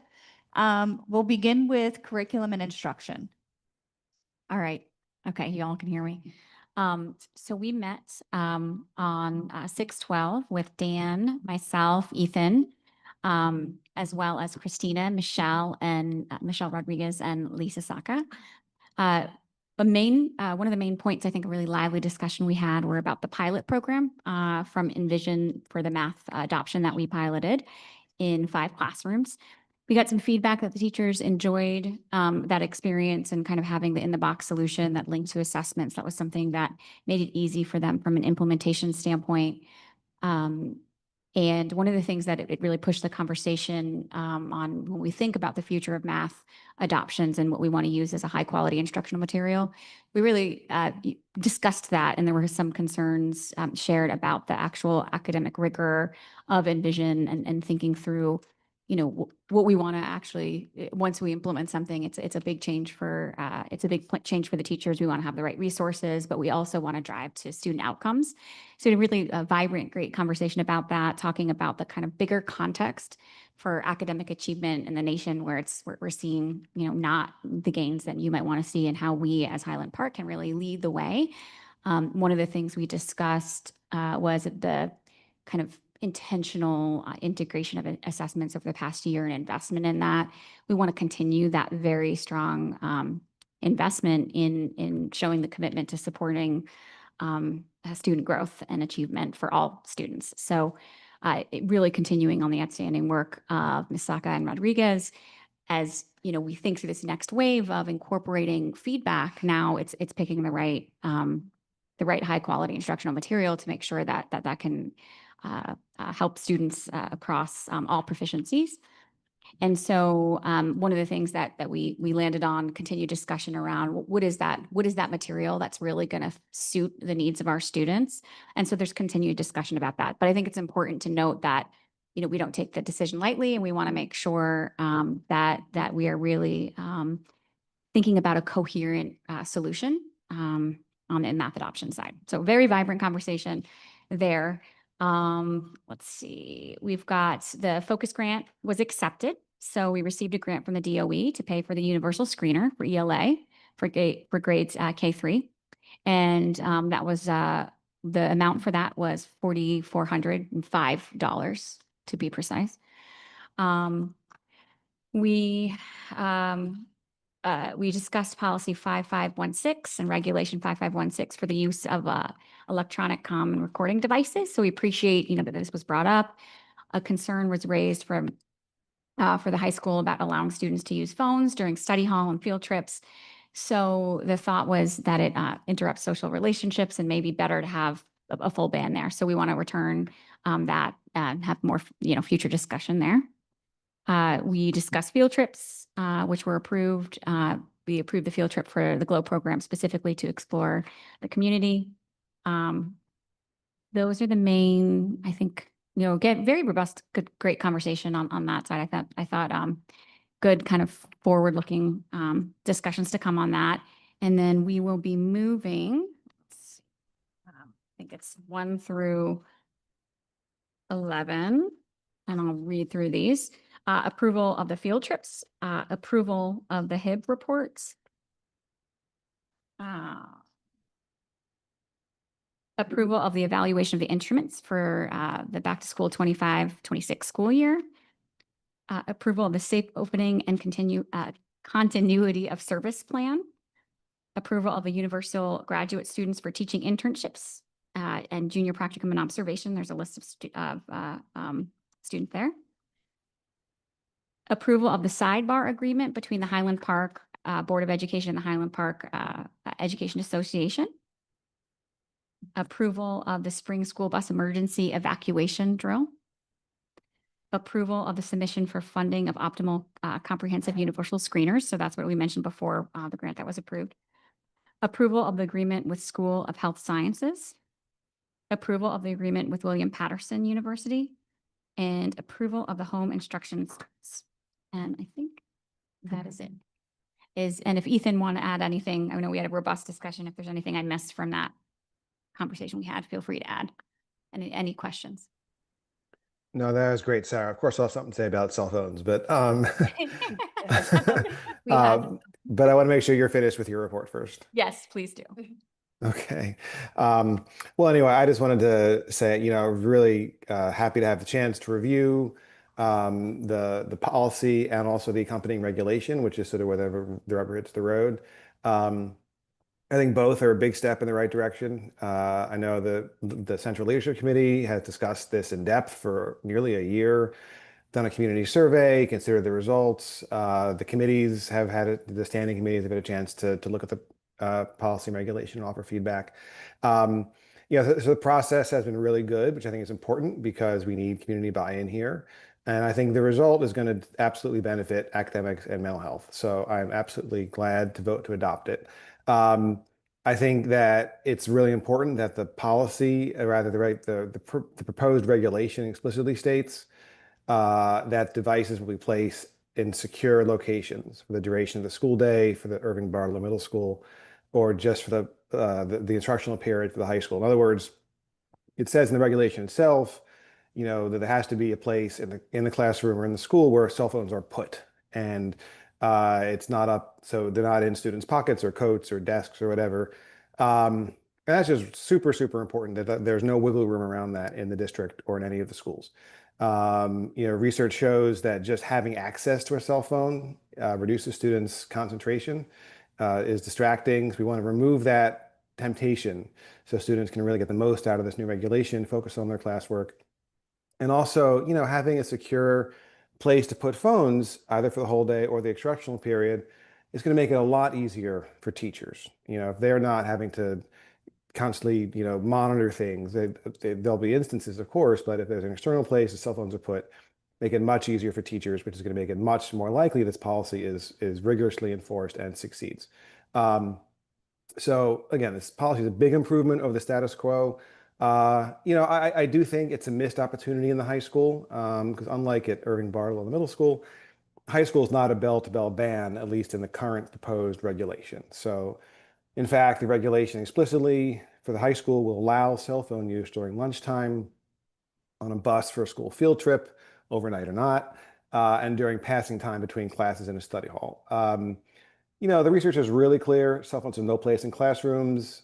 It's still emerging on cell phones and person's social skills, social climate at a school. That kind of connection is harder to get really firm results on. But just speaking as a parent here, and I think anyone who's watched kids at a playground or at a party or just hanging out in the street sees how cell phones change social interaction. It reduces eye-to-eye contact, talking with people. You're posting to your friends and instead of talking with them and discussing things. And I think we need to make every effort to strengthen kids' social skills and create a climate where students are respectfully talking with each other and not posting in ways that are counterproductive and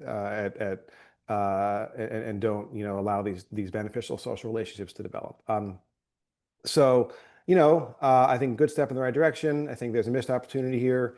And I just really would like to see data come back to the board about how this policy is being enforced and how students and teachers and administrators are feeling about it. How is it going? Is it succeeding? I'd like to see this included, questions about the cell phones included in the culture and climate survey. This is an annual thing with our district.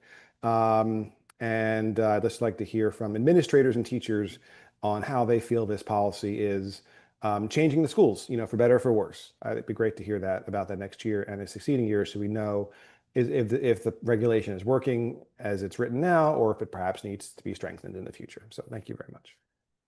Thanks, Ethan. I knew you would add your touch there, and I knew it. One thing to note too there too, that was a big topic of conversation, which is how we actually enact this. And, I think there's an understanding that we're gonna have to take a lot of thought and care and, monitor this as we actually enact the policy to its fullest and think through different models in the way that it's going to be as facilitative of what we're trying to achieve. So that was a main point there.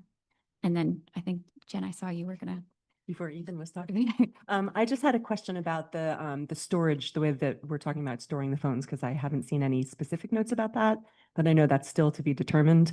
And I think there were some advantages to something like the Yonder pouch, where in an emergency, you could cut it open or rip it open somehow or something, so the kids would have the phones on their person. And I know some of the community members were concerned about those emergency situations. And then someone else mentioned some kind of a metal locker. And I just was curious how that worked. Are there metal lockers in the classrooms, or would the kids hold this metal locker with the phone in their backpack?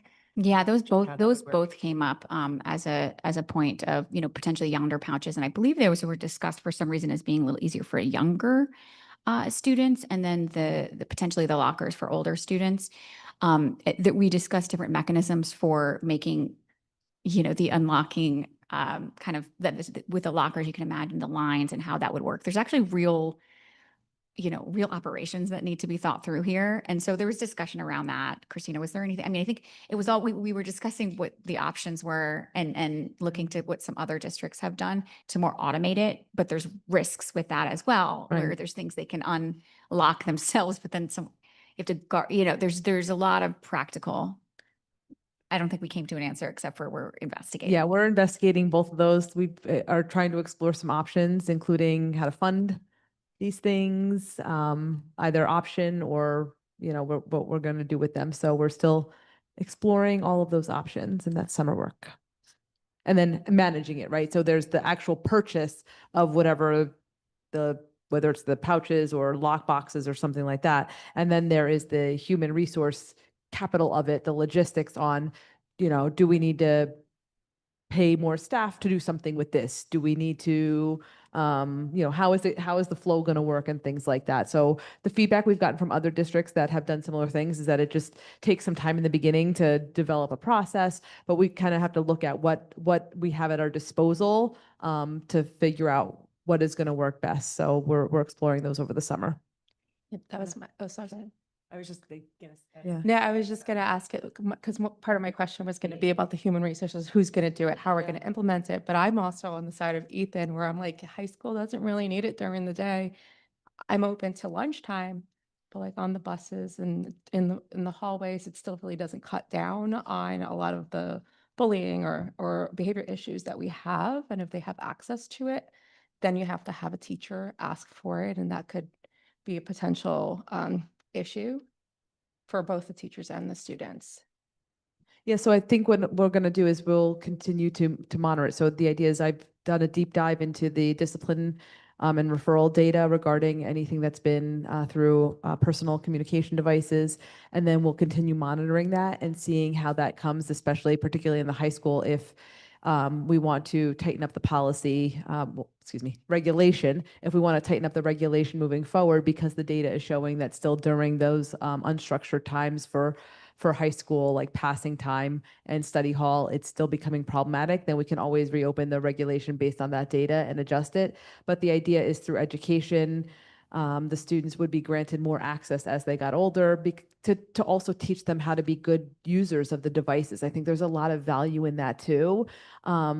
Because they're going to go out in the world, and if we don't allow some sort of gradual release of this at some point, I think we're also doing the students a disservice. So, but again, we'll look at that data and monitor it very closely. So is it something that we're going to like roll out where we start off doing it, more strict with the younger kids, and then monitor while we're giving like the high school more access, and then monitor in the next year, seeing if it does reduce any kind of issue? Correct. Yes. And So change accordingly. yeah. So full ban Bartle and Irving. Not that we've seen that issue, but just to include them, Irving, Bartle, and middle school full ban all day, instructional and non-instructional. And then for the high school, it would be just during instructional time. So when a high school student is sitting in their math class or their social studies class or whatever, that they're not allowed to use their own personal electronic communication devices. All students in grades 2 through 12 have access to the district Chromebooks that they can use for the need for that instructional work.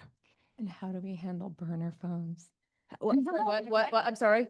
I heard a Yeah, how do we handle the burner So phones? if you look at the regulation clearly outlines if students have those, and there is a progressive form of support and disciplinary action that happens, and it's by grade appropriate. So if you read the regulation, you'll see first offense, second offense, whether it's elementary, middle, high school, and you'll see that. And it definitely comes to a point where if the students continue, at some point, a parent, a guardian, or caregiver will have to come and retrieve said device. And there's restorative ways, actions, and things like that. So you can see it's age appropriate, and that was feedback from the schools. And again, we'll revisit that as well, because if that's not working and we need to change course on what it means when students,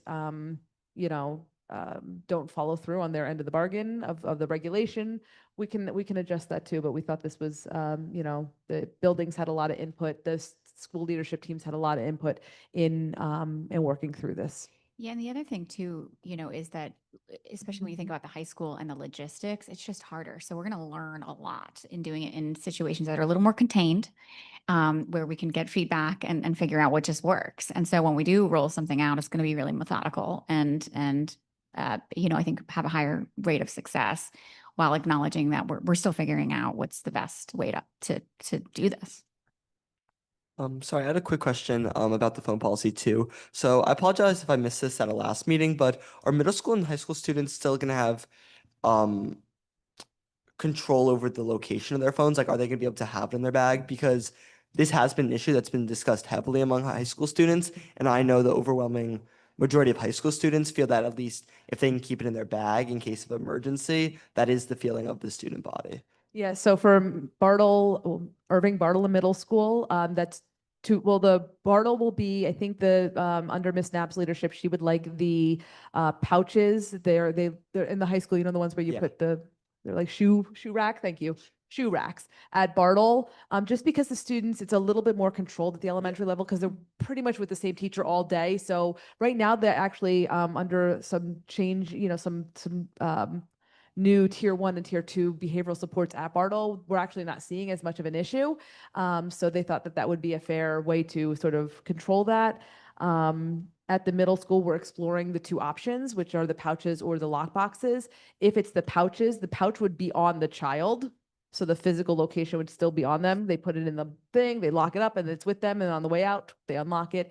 If it's a box, it wouldn't be. The lock boxes would have to be in some sort of central location. So whether it's the main office here, again, those would be logistics we'd have to figure out. They would not be. So the decision to go one way or the other for middle school would be based on obviously what we could afford to get, and afford meaning the physical purchase of whatever it is, plus the people power to be able to do it. So the same thing. And then at the high school, we would look at, the potential same thing, but most likely just the lock boxes or maybe the shoe racks or something like that with, I know that they're there. I just don't think they were used previously with consistency. So the plan is in August, as part of my communication to the district, my welcome back address would be about that. That communication would be carefully crafted from my level on down. The same communication goes to the admins, that goes to the teachers. So in their syllabus and their course expectations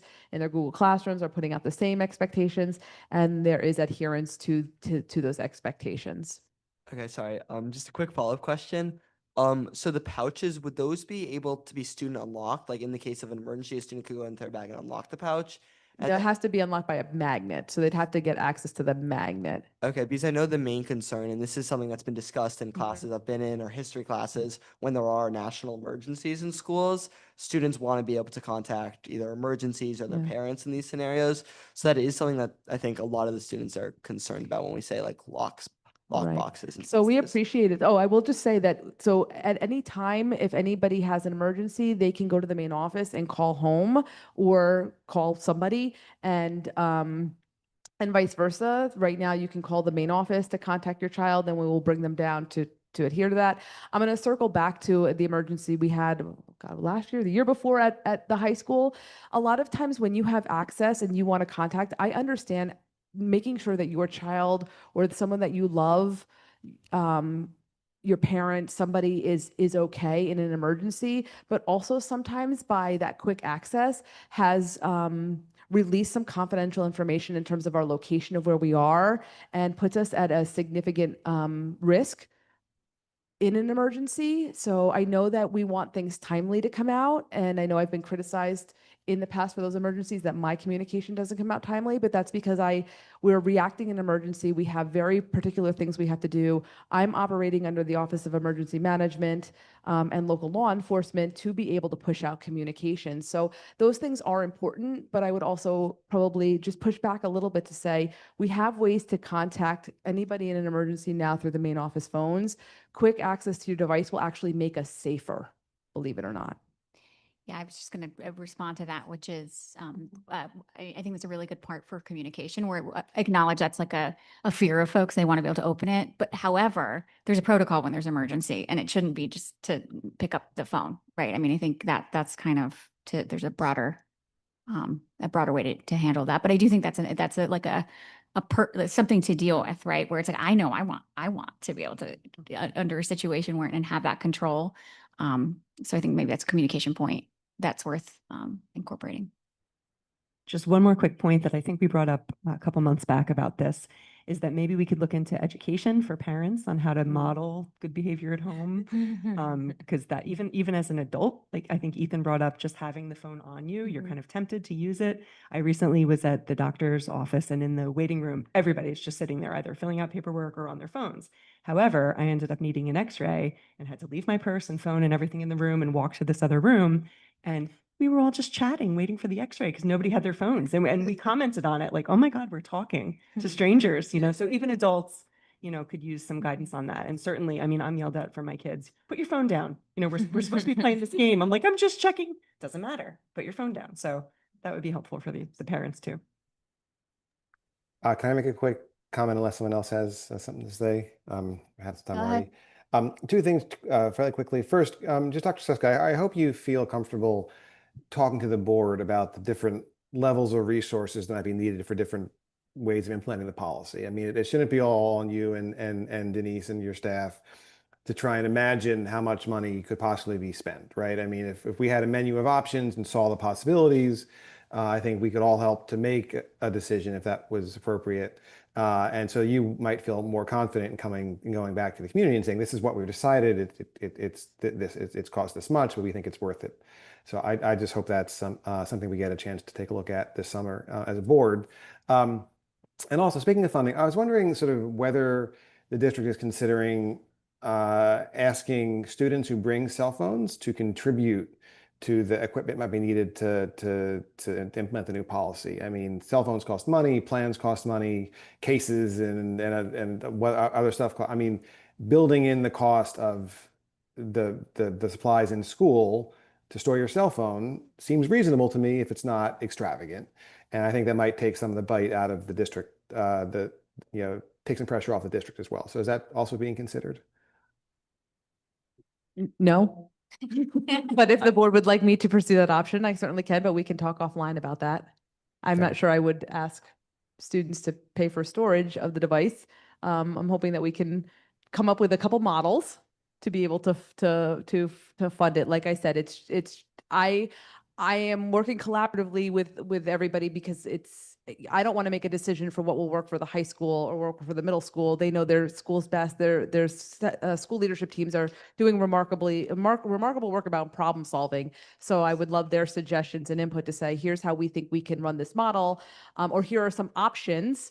We cost them out, and then from there we could decide from them. So I would lean into our school leadership teams who do remarkable work around problem solving to help with that. And I'd just like to remind everyone that in the governor's proposed budget, he had suggested $20 million to go to grants to school districts to help fund these kinds of cell phone bans, to fund those lock boxes and the yonder pouches, for example.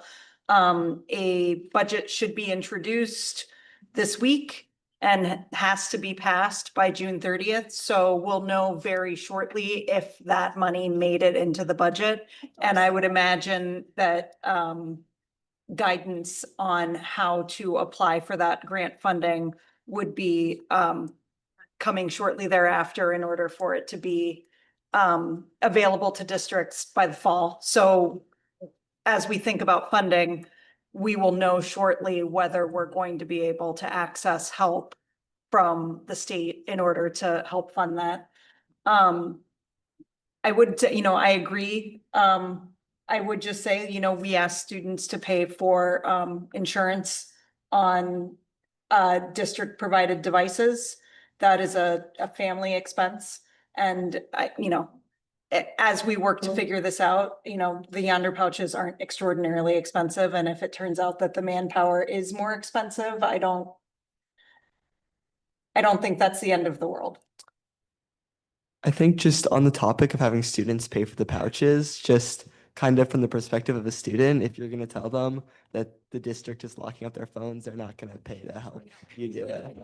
So I don't think that's, yeah. Just keep their phones in their bags. Yeah. You don't issue with the other.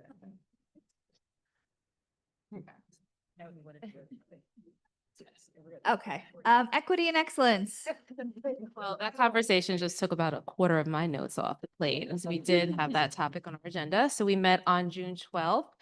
And we actually had special guests for the first time in a while. Members of CPAC, our Special Education Parent Advisory Group, joined us. Just a little bit of background on that. We did get a request from the leadership team at CPAC to attend an upcoming E&E meeting, Equity and Excellence meeting, to kind of discuss their focus areas and align efforts to support all students across special education services with the district and board level conversations that we're having, especially in light of the upcoming, or actually currently in the preliminary stages of the evaluation of our special education program. So of course, we welcomed members of CPAC. We're very happy to have them, and we had a very productive discussion, beginning of what we foresee to be more discussions in the future. So they came very well prepared with a nice presentation on some of the discussion items. So I'm going to just kind of go through highlights from their presentation and key takeaways, and then this discussion that we had. So first, CPAC shared highlights from this past school year, 2024-2025, highlights, high points, accomplishments, I guess. One, they talked about improving CPAC operations, examples of which include incorporating themed meetings, guest speakers, updating their bylaws for their organization, so just doing some really good operational work, and re-energizing their meetings. They strengthened family engagement across the district with diverse families. They also spent time on clarifying CPAC's role as a district level advisory group, focusing on parent experiences. They also identified priority areas in collaboration with Dee Deacher and our board liaison, Sarah Pixley. Haven't yet advanced an action plan around those priority areas, but they have been working closely. We'll continue to work closely with board and district admin to fulfill that. So then we talked about CPAC's goals for 2025-26. 3 bullet points there. We're defining clear and measurable goals in collaboration with the district, partnering more effectively with the district. They really want to be in service to the district and the students, to turn ideas that are going to benefit students who are on special education plans or 504 plans, turn those ideas into actions, and to also address reoccurring equity gaps. So on that note, CPAC representatives shared some information or input from parents that they've received over the course of the year. And these are, of course, parents of students who are receiving special education services or are on 504 plans.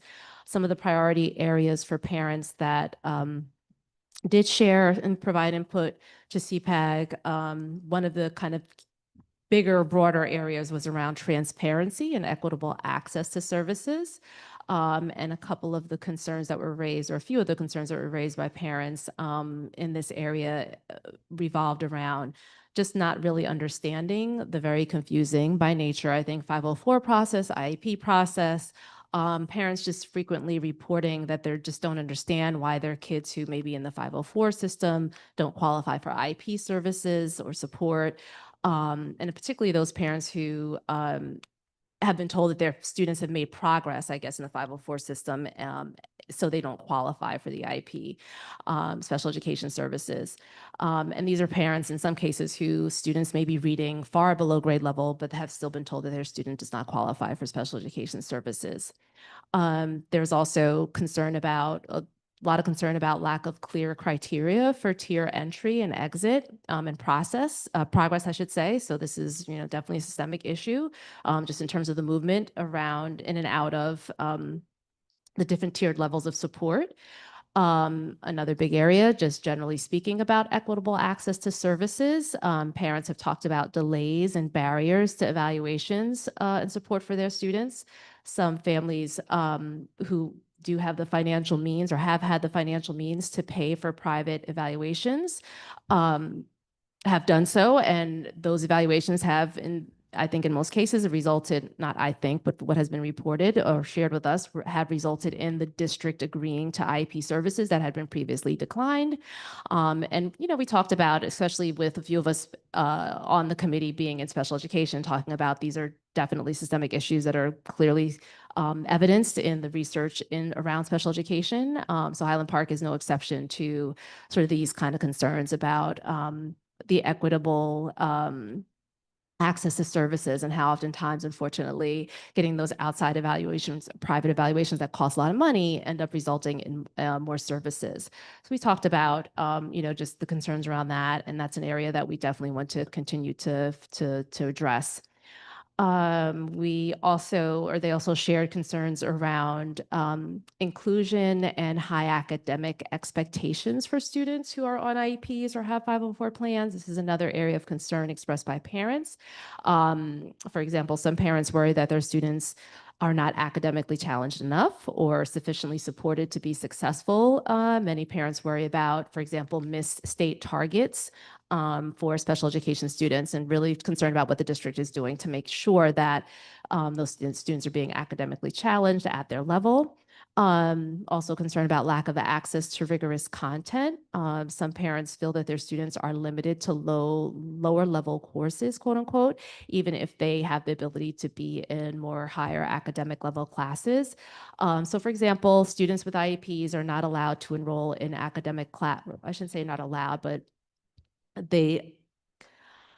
there is a requirement, or there is a concern that students who want to enroll in academic classes like honor and AP classes, students who have IEPs, they have to waive parts of their IEP. For example, like the IEP, they may have an accommodation in their IEP that they can receive 2 teachers in their classroom, and AP and honors level classes do not provide that additional support. So in that sense, parents are saying, well, my child then is not being allowed to really reach their academic level in terms of the classes that they can take. So that was kind of one of the examples that was provided to us based on parent input and feedback, I should say. And this is, again, something that unfortunately, I know me, and as being a special educator, we see this a lot. And it's generally a concern that parents have.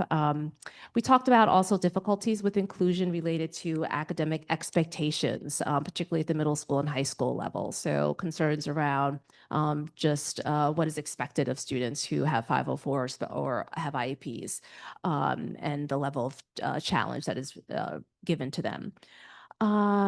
Let's see. And then lastly, around that note of inclusion and high academic expectations, there was concern about students with IEPs being publicly put on lists that have stated their disability status. An example provided there was during periods when there is no sub available on the lunchroom sign-in sheets, and I believe this is at the high school, middle school. There's a publicly listed, there was a space on the sign-in sheets that publicly had a student's IEP status on it. So this was just one concrete example that I would hope we'd be able to find an easy solution to. So Dr. Suska definitely took copious notes on that, but certainly that feedback was helpful to know as well for us at the board level. Then we moved on to, I'm sorry, my mouse just jumped out of the area. One second, let me get back to where I am. Okay. The last area that, or bucket area, I should say, from a parent feedback related to equitable access to dyslexia services.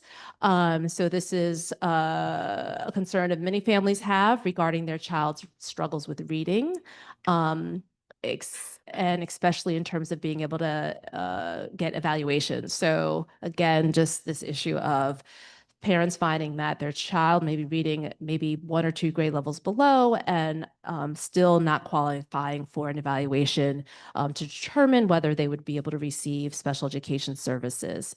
And again, we're wealthier families or families who have the abilities or means to be able to do outside independent evaluations are able to, but then again, this also creates an equity issue.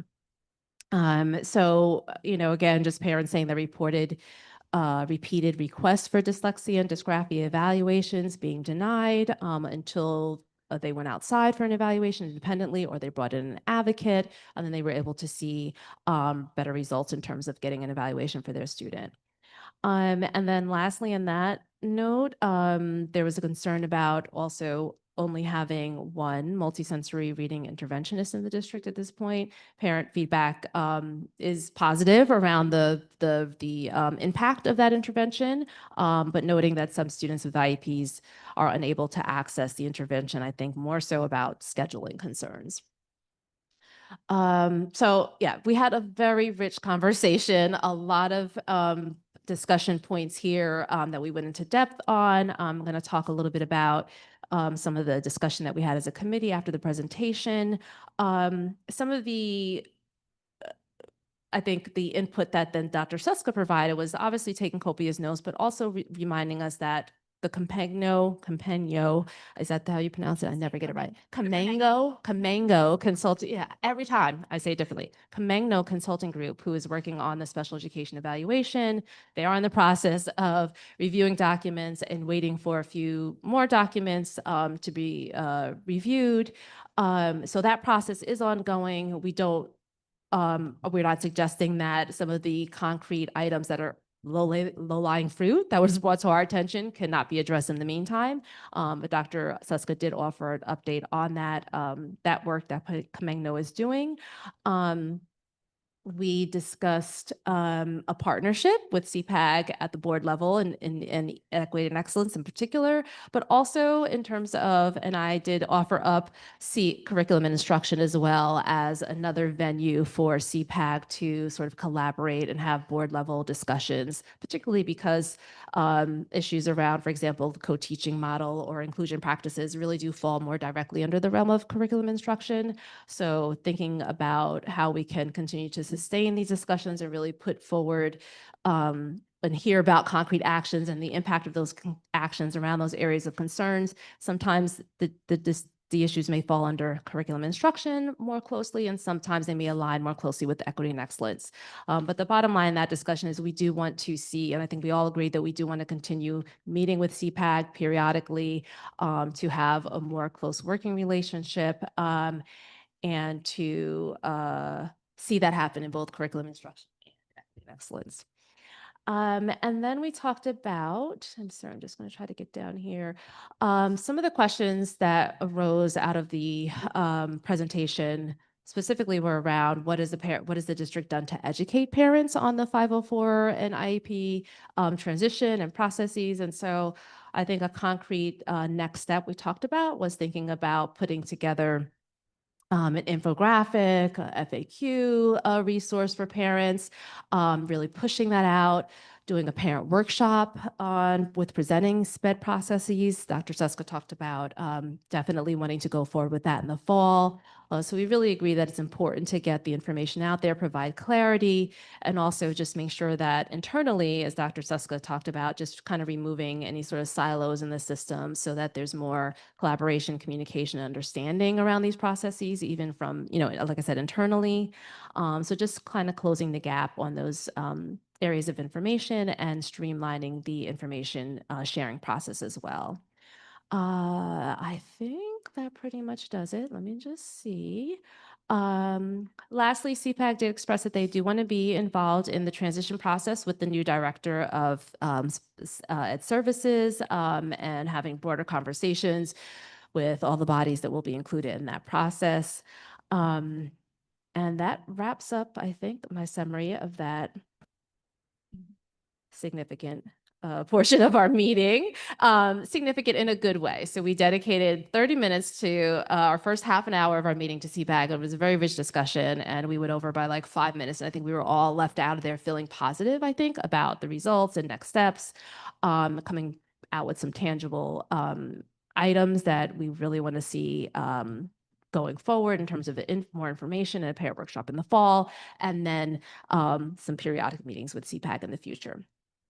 So next topic we talked about was our law enforcement policy 9320, which we talked about before. The committee has, Dr.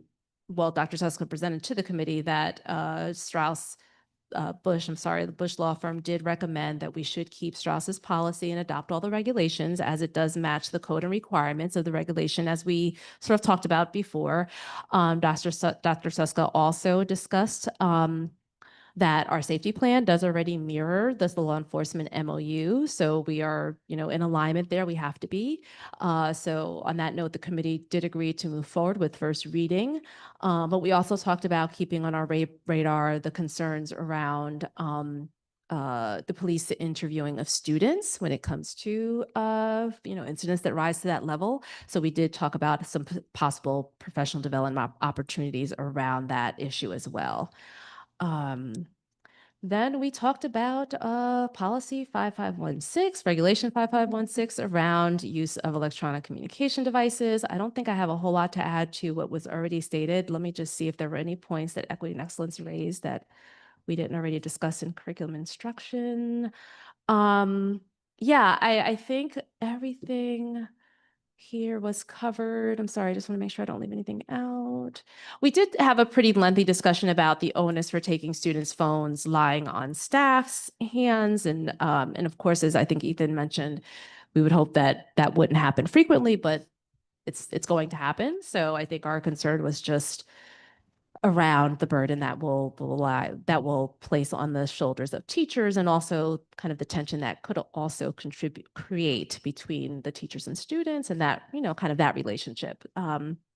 So we also had questions around how the decision was made to have staff or teachers take the device away from students when they're found to have them and they're not supposed to, as opposed to administration. So, we're going to continue to discuss this, and I know Dr. Suska is going to get back to us on sort of those decisions. We talked about I think that's it. I think that's all we talked about that we didn't already say. I'm sorry. I'm just making sure that I'm not being redundant here. Yes, we talked about the storage system already. Yes, considering the cost benefit analysis. Yes, yes, yes, yes. Okay. And moving right along, we talked also briefly. Oh, we didn't talk briefly. We're done. That's it. I'm sorry. I'm sorry. Yeah, no, we did. Yeah, you're shaking your head. Yeah. Yes. That's all. I'm sorry. Any questions? Very quick, because I know it's getting late, guys. Don't get mad at me. So it's been an interesting point where we've kind of worked with CPAG and understanding what their priorities are, and we're a little bit waiting for Comengo, because I think part of what will come jointly together is like what those big rocks are that we can. But you had mentioned some of the low hanging fruit, and I know there's the presentation and that, but was there other things that were surfaced that were some of the low hanging fruit things that we could? I'm just curious. Maybe that's for I think the main thing was just the kind of the communication around the processes and like really putting together that infographic, pushing out that, preparing for PD in the fall. Am I missing anything about other low lines? Addressing the student identification, like, where students are listed. Oh, yeah. Fair enough. That sounds good. Yeah, but we're excited about moving forward with just working together and, really seeing these areas addressed. Any other questions, comments, concerns? Okay, thank you. Finance and facilities. I don't have as many notes as you do, so it won't be as long, but I have a lot of we had a lot of things discussed. So we met on the 11th, and it was Anne, myself, and Dan joined us, and that was his first finance meeting. He told us it was riveting. So of course, Dr. Suska, and Mr. Rhoda, and John Flanagan were there as well. Some of the main action items, which I'll come to that in a minute, the agenda, the usual reports. We're going to be voting on breakfast and lunch prices, which are no increase for next school year. There's a item on there about our property casualty insurance. And I believe that we have a 14% increase in our property casualty insurance. And we're looking to add, Mr. Rose has been looking to add a crisis management policy has been recommended, which is an additional $5,000, and will cover the district in the event of damage and other costs when there's a crisis in the in the district, because in fact, we did not have coverage for that in the past. So that's on the agenda. There's going to be all of our contracts we're approving in a blanket. One of the bigger items that we've talked about, and there's been some conversation since about, is the Bartle bathroom renovation. So at this point, we've gone out to bid 3 times, and to get at least one boys' bathroom renovated in Bartle. And the first time the bid ultimately was withdrawn, and a second time we got no bids. This time we have 3 bids. And we had 3, on the third time we had bids come in. They were all over budget. There'll be a read-in tonight about that topic. And the lowest bid was still significantly over our budget. So our budget that we had budgeted 120,000, and if I got something wrong here, Denise, just stop me. But we had budgeted 120,000 for the job. The lowest bid came under at 196,579. So the way we have extra money, we have money potentially to do that job, it would be because the Irving Foundation project came in significantly under what we budgeted. We budgeted 130,000 and the project cost 30,000. So one option we have is to go ahead and accept the lowest bid and use the additional money from the Irving Foundation project to complete the Bartle bathroom renovation. Or we can not do that, right? And that money then would go back into capital reserves. So that's one thing that we will be on the agenda tonight to discuss. So yeah, we will probably come back to that, but that was one of the items we talked about. The other thing we talked about is before and aftercare, some of the updates in the before and aftercare program. So at that point, there had been a preliminary meeting for a pre-submission meeting, and we did get 5 companies came in to show interest in the RFP for the after-school program. And there were some follow-up questions even after our pre-submission meeting. So we're hopeful that we'll get some proposals. And there's a committee that has been set up to review those proposals. And I think we're hoping to do a July 10th meeting to make a final decision about the RFP for the after-school program. I think that's all I had on that. We looked at the continued concern about the budget of the after-school program. We looked at the financials. Because of the increase in cost of some of our substitutes from our substitute program. So our loss on that has gone up a little bit. And in fact, the subsidies, at that point, we didn't have any additional subsidies, or very few students had been approved for subsidies. So that area continues to be a significant concern. We had a preliminary conversation about the co-curricular out-of-state field trips with some of the numbers that Denise had gathered, but there was a lot of work still to be done on that. So we talked about the cost of insurance, some of the things that we discussed already at length earlier. So no, I don't need to do that. And I won't do the cell phone policy. We also had that conversation, but any suggestions we made have already moved forward. So all good there. Last, under facilities, let's see what we got. John reported on the baseball field project that's on schedule. There's a meeting with the boosters about changes to the bleachers. So I think that's all moving along well, considering also the boosters are considering making a change to the front gate, but all that's going along well. The concrete to dugout will be poured at the end of June. The Bartle structural repair, formerly the walkway area, have set their plan to work to remove the old boilers and start putting in supports to get that moving along over the summertime. The greenhouse project had to go back out to bid. So that's still not yet moving forward. The other thing that John brought up that was new, which will be a read-in on the agenda tonight, is that there are chemicals stored at the high school in the science department that need to be disposed of. They've been around way too long, and there's chemicals that should not be in our buildings for that length of time. So at that point, he was looking at vendors to come in and do a bid for removal, and that is on our agenda, which will be a read-in shortly. And I think that's it for my notes. Yeah, questions or? I have a questions quick on that? question about the chemicals. Yeah. Is it at least once a year, maybe twice a year, we have free hazardous waste removal in Highland Park? I wonder if we could partner with DPW on that. I have no idea. I know there was a whole there. I know he was talking about the need, how you get it out of the building, something about you get. Yeah, it's very specific. Yeah, these are really specific chemicals. They're not like normal, like household waste I think it might be the quantity involved. chemicals the and leak, quantity and how it can be taken out of our building. It yeah. also includes the relining of a pit, a chemical pit that we have, so. Yeah. The sinks Yes. don't just drain into our regular water I system. have to do these. They go into a pit, so that needs to be A little more complex. Yeah, a little bit more complicated. Yeah. moved and relined. Yeah. Yes. Yeah. And actually, I realized I didn't do the agenda items, so. let me- Okay, not- go back and do the agenda. Let's actually go back to this, so questions. Okay. Yeah.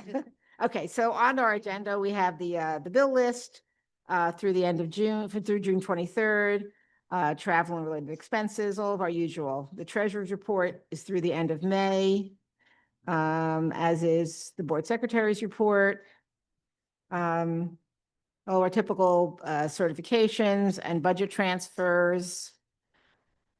We have approval for the transfer of unexpended appropriations and excess revenue to reserves.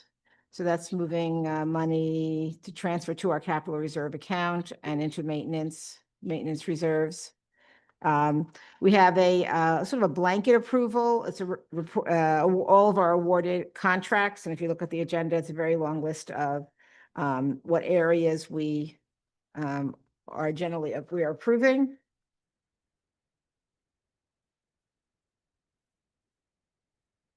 We have the breakfast and lunch prices with a no, actually a little bit of an increase here. Price and variable price, what's the difference on that?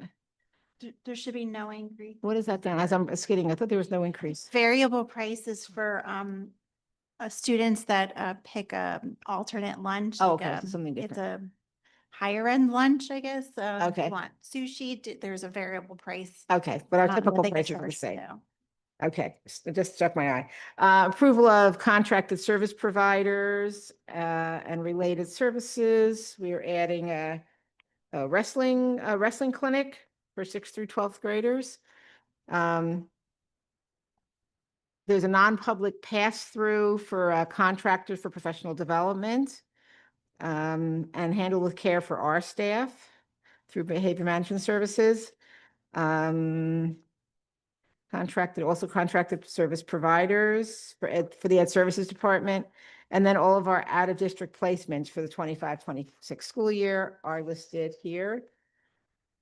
Contract renewal for our cafeteria software program and support for the cafeteria POS, point of service system. Installation of an oven, purchase installation of an oven in the middle school. And then our approval to renew insurances for the 25-26 school year. And you have a list here to review. Our school-based youth service contract we are voting on. We are voting on 3 non-resident students to attend Highland Park High School for next school year. And those are students who will be paying tuition, and the tuition is listed here. 2 McKinney-Vento students who are going to be attending school in New Brunswick. And then we have 2 read-ins, which will be number 20 is this recording an award of bids for the toilet room alteration at Bartle Elementary School. And do I need to read all the numbers and everything on this? I do. Okay. I move that the Board of Education accept the recommendation of the superintendent to approve the recording and award of bids received for the toilet room alteration at Bartle Elementary School, bid number 2024-25, as follows. So it says that we got through Arista Builders and Designers. Their base bid was $330,000. Everybody also gave a bid for a girls' bathroom alteration. That was $300,000. The total for the Arista would have been $630 for both bathrooms. Ciprico had their base bid was $196,579, and they had an alternate bid for the girls' room for $149,000, totaling $345,579. J.H. Williams Enterprise, their base bid was $227,000.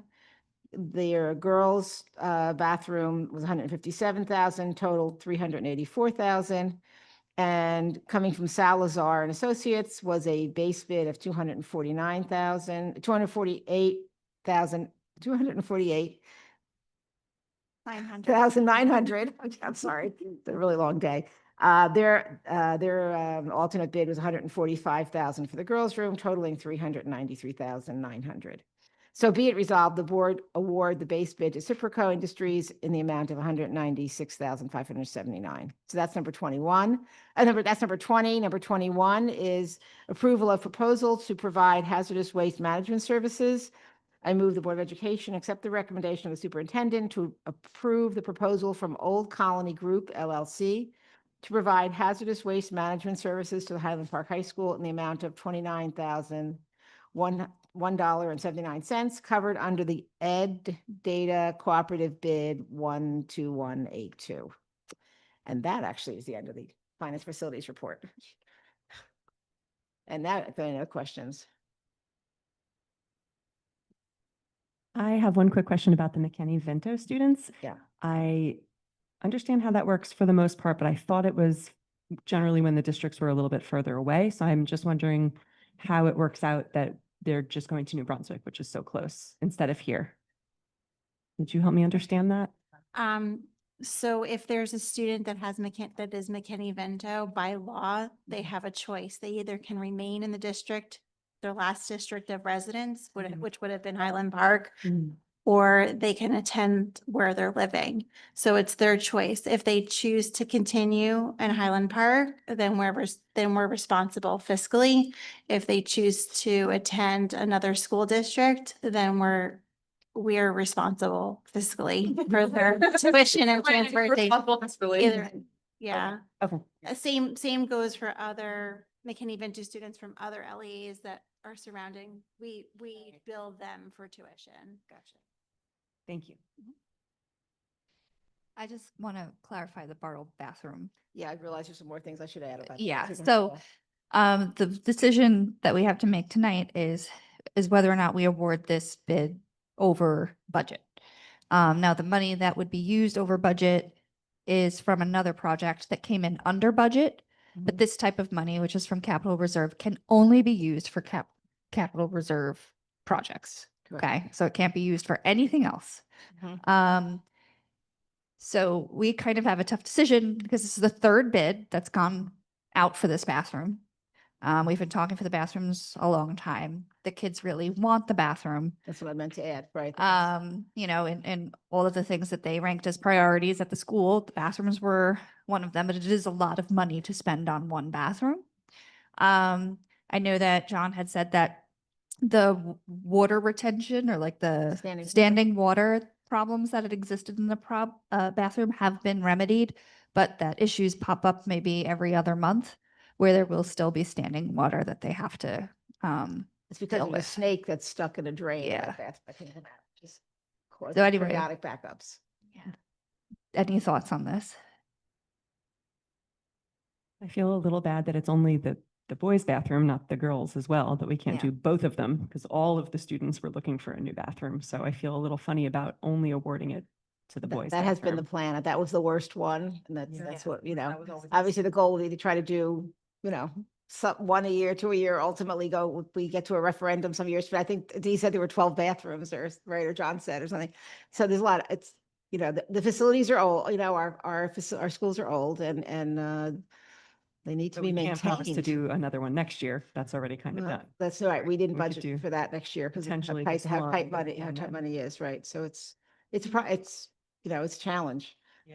But again, it's not out of the operating budget. Just to clarify to everyone, right. this is not extra money No, it's that capital could reserve. go into the operating budget to fund other priorities. This is a separate budget for capital projects that we can't even just decide to spend one day. You have to plan To spend it. Right. spend Well, it. we've worked on this for a while. It's not going to get cheaper, as we all know. That's a Mhm. problem, right? So I it did needs- bring a copy of all the bids. The first bid we received, which the bidder withdrew, was 129,000. And included in the bids is an allowance of $30,000. So if the contractor doesn't utilize the allowance of $30,000, it would come off the base bid. The second bid we received came in at $251,500. So that was completely over budget. And then the third time we went out to bid, we actually got 4 bidders. But if you look like the skew of numbers, it's high. It's higher than we budgeted. We prepared the budget, you know, Well, in 2 years. in Yeah. spring, you know, late winter, early spring of the year prior. So it just is a indication of that prices are increasing. And we all see that, right? So, Question, oh, sorry. Question, if we were to not approve it, where would those, is there another option for where those monies go? I mean, from the a, monies get by statute have to get deposited back into capital reserve to be utilized for future projects. So and then, okay, and the there's projects the, this year out of capital reserve are the Bartle walkway and the pre-K alteration of the cafeteria to add a pre-K classroom. That is all that we can do in the 25-26 school year. So when these monies get deposited and hopefully additional deposits we can make, as you see on the agenda, we have to approve up to those amounts to be deposited in capital reserve, maintenance reserve, and emergency reserve. So if we can add more money to those reserves, then in next year, when we plan for the 26-27 budget, we could plan to look at what items of maintenance and capital improvement projects we want to tackle. This was a really important item last school year because of the standing water. But we were connected with a certain company that had a video scope and could remove the items that were caught in the drain. But as Allison mentioned, about every other month, John has mentioned that there is a sludge that comes from the drain specifically in this bathroom because there is a drain snake that is clogging the drain. And this bid would include the replacement of the drains. It also has in it a preparation for the other bathroom, which is on the girls' side. So if we were to do that in the future, those pipes and those would be there in the walls because they have to remove all the walls. There's asbestos in the tile, and not the tile itself, but the grout, I guess, has asbestos in it. So there will be some asbestos removal that goes along with it. That's probably what drove the price so really high was the asbestos removal. Because that was the issue with the first bid a year ago, is that they didn't include asbestos. That's why they Correct. withdrew their bid. Correct. That's why I they just remember withdrew they their said that, bid, yeah. 129,000, because they said they did not include the asbestos removal within the bid. so the question really is, if we were to not do this and apply this to other capital, projects, there's also the same risk that things are going to be more expensive because they're just more expensive today than they were a year ago. So that's really it's a risky in a sense. In a way, but at first glance, I think my first inclination was that's a lot of money and perhaps we can gain economies of scale if we had additional monies to do more. But the future is the future, I can't predict labor costs. I can't predict the cost of asbestos removal and the cost of fixtures. The fixtures are expensive as well. So I do have a question along those lines, though, because if we were to, because part of this project has to do with replacing the pipes and preparing to do the girls' bathroom as well, which, the complaints are about both bathrooms. The boys' bathroom just happens to be worse, but those two bathrooms are a major problem at Bartle. And, you know, this idea that we can do the girls' bathroom later, but then that price is going to go up. And you're also doing a smaller job because it's the one bathroom.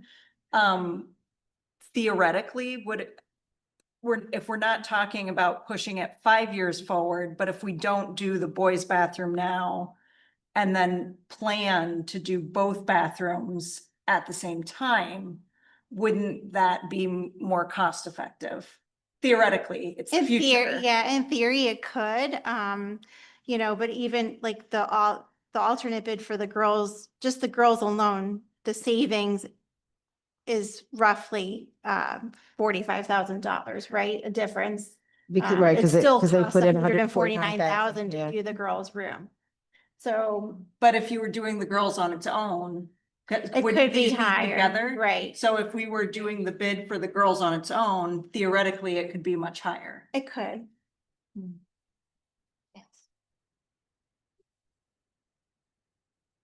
So do we know that if fixing the boys' bathroom type situation, would that actually maybe reduce some of the issue in the girls' bathroom? I don't know the issue in the girls' bathroom other than It's old. the old and smelly. Yeah, old and smelly. It's old and smelly. They're needs to be off. redone. Any of the bathrooms are that way. Yeah. about Full this. transparency, I think there's bathrooms at the high school that need to be remodeled as well. And bathrooms are expensive. Yeah, the two boys bathroom at Bartle became a huge concern in the 23-24 school year because of the standing water. It's a health hazard. Yeah. And we wanted to address it then. So that's why it was included in the budget. And just to be clear, so the standing water issue is an ongoing issue. Okay, and that no other bathrooms that have. Not constant. Mhm. It was constant. It was fixed in everyday one of issue. Yeah. So Yeah. there's still the snake in there though, so that's why it's causing some of that issue, that has to be removed. But we were able to remove some of the stuff that was Some of the causing the problems, problem. yes. Mhm. So, yes. Would that also be included in the remediation, the bathroom? Of this particular bathroom, that pipe would be replaced, but we cannot remove the snake without demoing the floor. Right, so we have to redo the bathroom to remove the snake. And I realized when I wrote that, I was like, I hope they don't think it's a real snake. Live snake or a dead snake, it's a plumber snake. Imagining the Star Wars snake. Yes, we are definitely. It was not at one time a live organism. Yeah. It wasn't. Okay. Oh, it's my turn. Yes. Okay. Oh, Seth, you had a question about trips. Yeah. Sorry. Yeah, I just had a quick thing. We can save it till the end, though. It's not a question, it's more of a comment. And if you want to continue with your report, that's fine. Okay. All right, I will. I had the momentum. But because I would also like to clarify some things later on too. So in old business, would that be okay? Yeah, I think I can do my thing in old business. Okay, personnel. Number 1 is the approval of withholding salary increment for an employee. Number 2 is the approval of the reappointments of Highland Park administrators. Number 3 is the reappointment of the residency specialist for the next school year. Number 4 is the reappointment of the HPEA 12-month Schedule G staff. Number 5 is approval of reappointment of our teacher associates. Number 6 is the approval of education, Board of Ed appointments. So Dr. Mortarello and Dr. Ressa, who we hired at a previous meeting, now fill these particular positions. Then number 7 is the approval of leave of absences for 2 employees. Number 8 is the approval of appointments. Some notable ones include Michelle Rodriguez will now be our Executive Director of Curriculum and Instruction. We have Angelo continuing to support tech for the Board of Ed meetings. We have lots of staff volunteering for freshman orientation. Thank you so much. I shouldn't say volunteering. They're working as freshman orientation, but thank you anyway, because who wants to work in the summer? We have some office and classroom moves. We have movement on the guide for 3 employees who got their doctorates and 1 employee who got their masters. We have a new guidance counselor for the middle school, Michael Spino. And then we also have a part-time art teacher for Irving, Erica Martone Rocha. And then we have a read-in. Oh, and we also have an elementary teacher for Bartle School, Hannah Mendez, who will start in late September. And then we do have a read-in, and this is for Derek, Dr. Resta. We had previously approved him on an interim contract, which was per diem per day.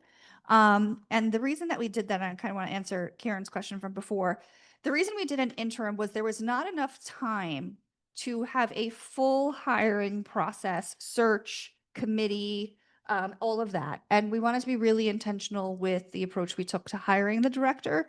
And we also wanted to wait until the Comegno evaluation was finished, because obviously if they determine our needs, we want to look for somebody who really shines in those areas.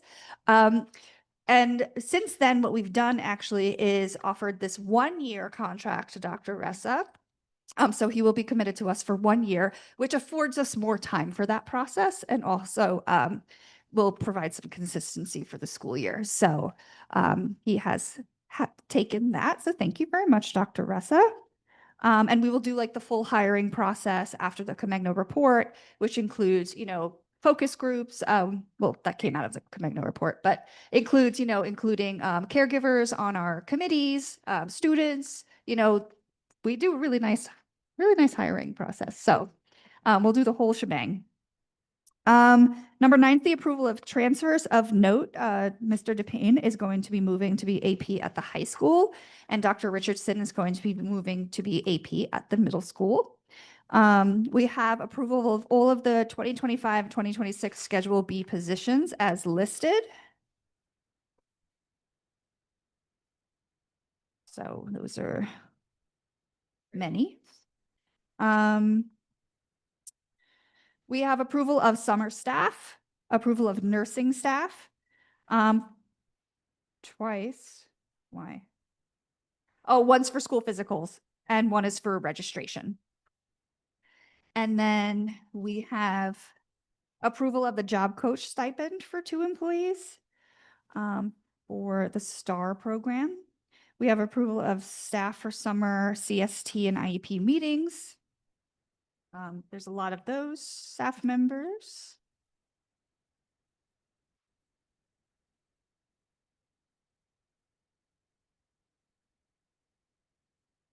Okay. We have approval of staff translators. We have many of those too, which is awesome. We have approval of changes for staff for 2025 for the STAR program, the summer STAR program. And you can see those. Did I? Page 29. Which one did I? Oh, Paris. Oh, that's important. Okay, so 16 was the approval of extra compensation for school nurses. 17 was the approval of home instruction staff. And then 18 is the approval of reappointment for our wonderful paraprofessionals for the next school year. Okay. 19 was staff translators. 20 was approval of the staff changes for the STAR program. 21 is approval of changes. Did I miss something again? No. Oh, 21 was the approval of changes of toileting stipend for STAR paraprofessionals. And then 22 is the approval of educational services staff travel for the 25-26 school year. 23 is the approval of summer curriculum writing. And 24 is the approval of interns and practicum students for the teen center. Okay. Then for policy and regulation, the policy and reg for electronic communication devices and for cooperation with law enforcement agencies are going for first reading. And that's it. And that's it. And that's it. Okay. Any questions about either of those that I can answer? All right, cool. So now we're going to move to board action item. No, we're going to move to public comment. I'm sorry. It's like after 8 p.m. my mind melts. Public comment number 2, the Highland Park Board of Education welcomes public participation and has reserved this time for your comments. There's nobody here. Oh, no, okay. I didn't mean nobody. We appreciate you being here. It was a very crowded room before. Is there anybody online for public comment? You can raise your hand. Maxwell Fan, go ahead. Oh, sorry if I missed this earlier. I just wanted to ask, I know in the last board meeting, Finance and Facilities discussed having a vote on competitive contracting versus, I'm assuming, lowest bidder. What are the results on that, or what policy has been adapted now? Sorry if I missed this. I believe you're talking about the RFP for the before and after care program. Yeah. Yeah, the proposals are due tomorrow. So nothing has been awarded to No, but the date. difference between competitive. Oh, what the difference is? Between the process that we chose. Oh, no, So- that's fine. I think I got the difference. I just wanted to ask like what decision was made, but yeah. Oh, yeah. Thank you. Oh, okay. Anybody else for public comment? Lily Solomon. Hi, thank you Hi, so much Lily. for doing this. I know that there was a public comment earlier and a lot of other students and former students spoke about this, but I kind of just wanted to add on and talk about my experience with DECA and how it really shaped my high school career. I graduated, but I was involved in DECA throughout all 4 years, and it seriously made my high school experience more academic and taught me so many skills that I wouldn't have learned otherwise through just taking classes and following a curriculum. I think DECA is the first time I ever wrote a real paper, and for that matter, a 20-page paper, and really had to work together with a team to create something that was our own. And then we were able to present those things, and it really was just an experience that I think was so beneficial and taught me so much. And without having that sort of end of the year trip to nationals where you get to see all your work come together, there's not much of an incentive to join clubs like DECA or Model UN or other clubs that have really big out-of-state trips. So it's sort of unfortunate that these programs are at risk of being cut because so many students benefit from them. And also, as a student who recently went through the college application process, I can definitely say that being able to show that I competed and placed at a national level helped me get into business schools that are pretty competitive and that I'm now attending in the fall. So I think without experiences like that, schools are less inclined to accept students from Highland Park because it just shows that you've been able to learn these skills through a club like DECA or Model UN. And without these national competitions, it sort of devalues the clubs and makes students less inclined to join, and also gives students sort of less of a resume or things to show to college admissions. So yeah, I just wanted to say that. Thank you so much. And I hope this helps you guys with your decision. Thank you, Lily. Anybody else on Zoom for public comment? Rebecca?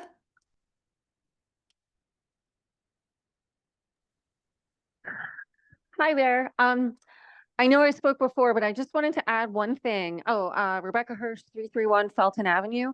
I wanted to add, a number of community members submitted a letter that's on the board agenda outlining the real importance of these programs and the importance of these opportunities. And I just forgot to add that now we're up to 360 community members who have signed onto this letter. So the community really, really cares about these programs, and about a third of those signatories are students. Highland Park High School is quite small. To get 100 kids to sign on to something like this is a big deal.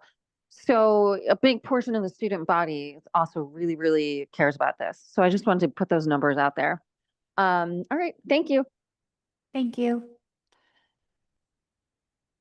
Anybody else? Libby?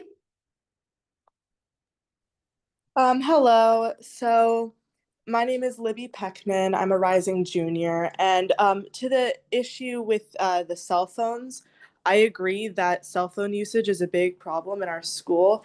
And it becomes harder to make friends with people and interact with people and further on our education when we have cell phones. I think that's not a point that many students of my age would take, but I think that a good way that could combat this, maybe in addition to a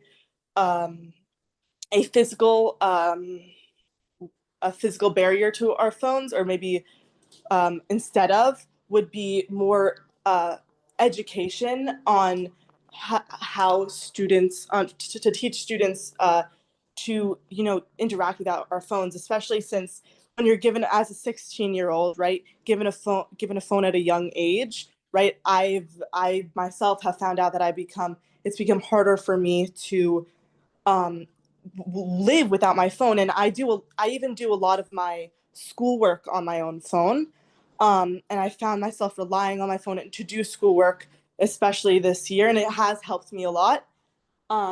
So some further education on living with not living with doing school and just how like doing things without phones, right, for students, I think would be pretty helpful.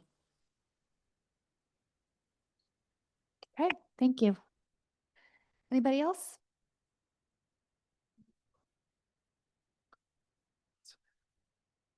Did he say no? No other hands? Oh, so. Oh, we do. Oh. Alex, go ahead. Hello, I'm Alex Yu. I spoke earlier. I have a different point to bring about. Uh, and it's a topic that hasn't really been brought out today in the board meeting, but I would like to quickly bring this up because it's not a lot of effort.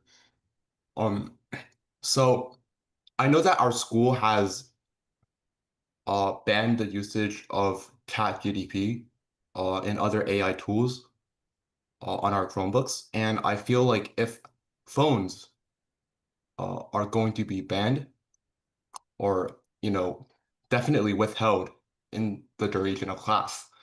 I feel like the usefulness of AI tools should not be understated, especially in the next era of, our generation. We should be taught to use AI tools correctly in class because I feel it would greatly help our education. Personally, I've used ChatGPT to organize my summer really well. Uh, and it's made me feel a lot better going into the summer than any other summer at this point. And I feel like if used correctly, ChatGPT could greatly induce a better learning experience for every student. Uh, and for AI helping cheating, that problem is actually really easily addressed because there are many AI tools out there that can notice usages of AI in homework. So, you know, just off the top of my head, I can think of like four. So I think that should be not as much of a concern compared to like allowing the usage of AI in terms of helping students rather than just only thinking about the consequences of AI making students more likely to cheat. Thank you. Thank you, Alex. Is there anybody else for public comment?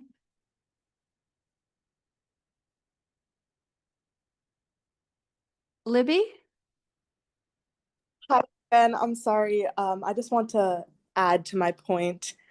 I agree that there are things that are blocked on our Chromebooks, and that is also one of the things that I've been using my phone for in class. And there's not it's not a quick system to get things unblocked in your Chromebooks. But like, things have to be blocked. Obviously, I don't necessarily agree with ChatGPT. While I do agree that artificial intelligence should slowly be introduced into our education, I think that is not something that would be.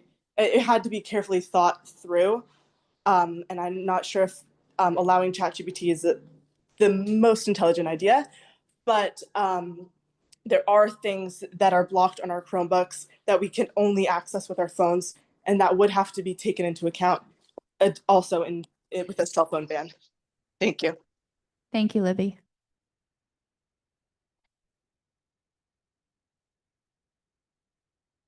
Any other hands? All right. And with no other hands raised, we're going to close public comment. We're going to move to board action items, curriculum and instruction. You may begin. I move 1 through, I think it's 11. Second? Ms. Cassell Dunn. Yes. Am I right? What am I supposed to say? Yes. Yes. Aye. Okay, Yes. here. Dr. Coleman, Yes. Dr. Pixley, Yes. Ms. Bruce, Yes. Dr. Schoolman, Yes. Ms. Stanio, Yes. Ms. Bardman, Yes. Ms. Voorhees. Yes. Finance and facilities. I move items 1 through 19 plus the 2 read-ins, which are 20 and 21. I don't want to go first. Oh, this is the bathroom. Alphabetical order. Any second? Oh, suck it. We're tired. Ms. Cassell Dunn, Yes. Dr. Coleman, Yes. Dr. Pixley, This is momentous. We've Yeah, never had I something would we've say no to the voted. bathroom. So no Whatever. to 20. No to 20. Ms. Bruce, Yes. Dr. Schoolman, Yes. Ms. Stanio, Yes, but abstain from 13. Ms. Bardman, Yes, abstain from 13 and no on 20. Ms. Voorhees. No on 20, yes to everything else.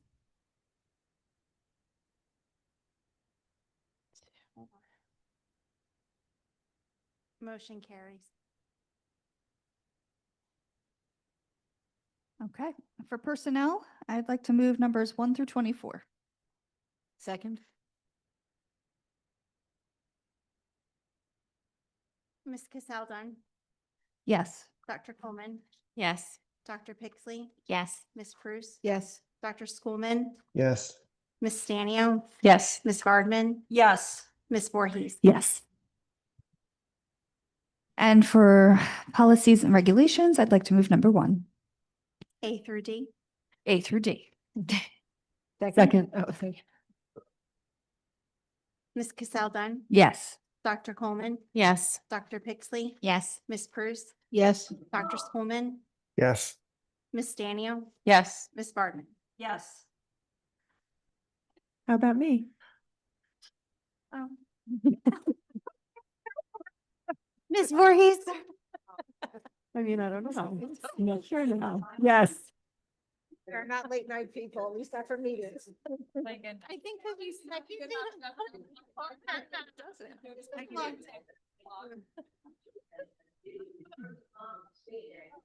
Okay.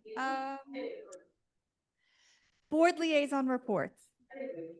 You have to mute somebody. Okay. No liaison reports? I- Oh, do we have one? Yeah, Okay. just really quick. I just want to share. I got distracted. I'm sorry. No. I think somebody's speaker. I just wanted to share that the Human Relations Commission got to meet with Dr. Suska and all the principals today from the schools to come up with some different ideas so they can collaborate and help each other out. So I thought it was a really exciting meeting. So I'm really positive and looking forward to see what happens. Bringing it all together. So many connections. Anybody else? I have a quick question from the Board of Health. And I may have even asked this already and forgot to take notes on it. Do you know who takes care of our lawn care here? They said it used to be the town that helped out with that. Do we have our own staff?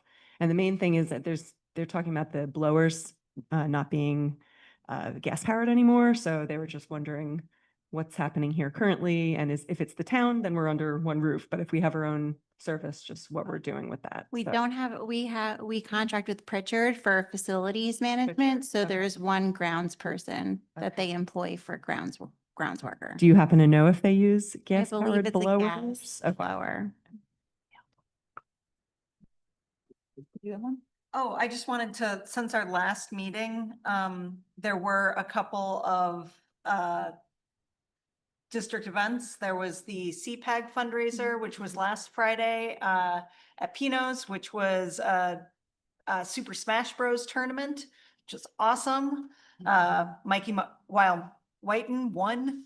And then also there was the Highland Park Athletic Boosters trivia night at Pino's, which was really fun. And it was great to see everybody there supporting both our, special education parent advisory group and the Highland Park Athletic Boosters. So.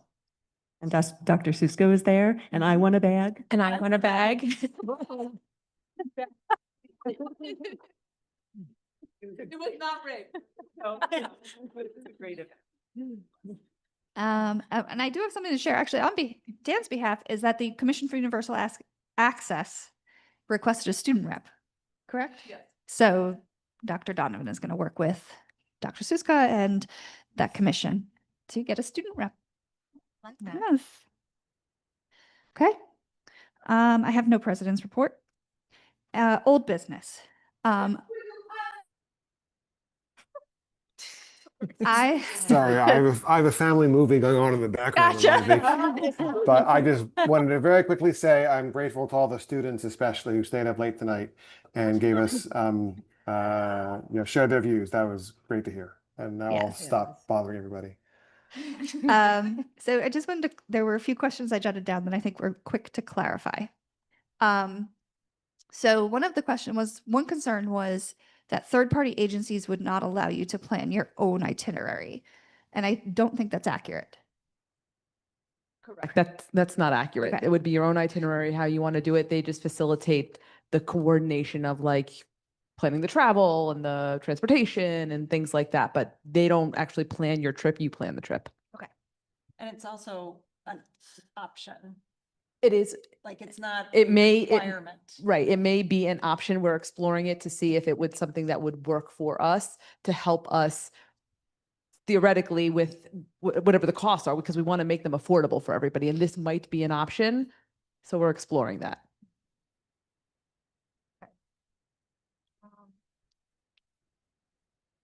Seth? Yeah, so just one last thing on the topic of the overnight trips. So I mean, first I know, and this is something that's been discussed in the clubs, but there is, of course, a lot of cuts to education. So we do understand that there is some cuts being made to education everywhere. So this is something that's been going on. But just to discuss the importance of the overnight trips for these clubs one more time, I think something that wasn't brought up too much was the importance of these overnight trips for the recognition of the school.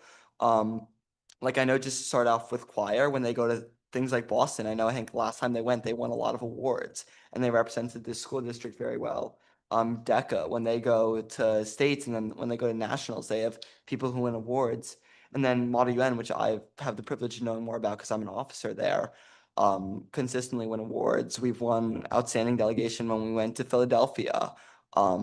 And when the Mexico trip happens, that's a conference that's the biggest in that country. And they ask us to come here because we consistently win awards there. And last time we went, we won the best delegation award. So I think it's something, I think normally when we think about, representing the school, we do it from the scope of athletics. I think that's also something that should be considered more from clubs, because a lot of our clubs, I think, do a really great job at representing this really small public school district.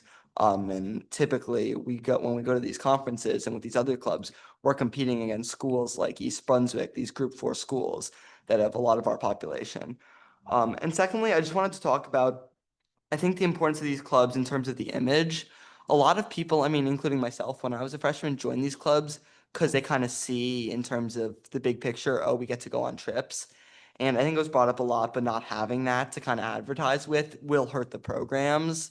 And these are programs that are incredibly important. I know I've personally grown a lot. And I think also I've seen a lot of growth. A lot of the people that came and spoke were underclassmen that I've seen join the club and have gotten a lot better at public speaking that we saw today. One last thing. Yeah, and I think it's just shows the importance of these clubs and these overnight trips that on a day like today, a lot of teenagers are taking time out of their day to advocate for education. I think that's also something that important that we recognize for the importance of these trips. During summer break too. Yeah. Yes. It's School's really out. impressive. Very impressive. I love it. Like, keep coming. Please. There was another question about whether trip requests were in for 25, 26. And so we've only gotten one trip request, correct? Correct. Yeah, no other So- ones have been submitted yet. Okay. We're at that point. And then in terms of the administrator on the overnight out-of-state trips, that is now due to our change in board policy, which was made due to liability concerns, providing some more supervision on these trips, also providing some more, support, really. Correct. And in terms of the payment, we had to negotiate payment for work. You get paid for your services here, so we're going to compensate administrators who take time out of their very busy lives to join students on these trips. And teachers too. We do that also. We do both. We do both. But the administrator was a new one. New We one. had always compensated teachers. I think that was the quick questions. I had a couple other that I thought could be clarified. So there were some questions around the precipice of this being because we weren't able to budget for certain trips. And my understanding is, I mean, really, it's because we had a budget shortfall and we had to think about how to close that gap strategically where we're not cutting programs, but programs that we can't be subsidized by families. So it wasn't that was kind of the catalyst. So that was one. And then the other question that came up that I thought was maybe worth a clarification too is the idea that this model, it's not necessarily, the purpose of this isn't to make more clubs have more trips. That's just a byproduct of moving to a model like this because it, absorbs the costs in a different way. So that's kind of like a kind of, that's what it seemed like to me. So I'm curious if that. Yeah, but access and equity were also the focus on that. So in previous budgets, there were some line items for very specific groups to get operating budget to go. Other groups weren't afforded those line items. So when people were putting in, they're like, well, how come this group gets operating budget and our group does not? And so that then speaks to, and then when we looked at how much that was costing, there were conversations around that in terms of, sustaining other instructional items because there are other student fund models to be able to support trips. So just looking at those line items alone in a significant, budget crisis, we made that financial decision.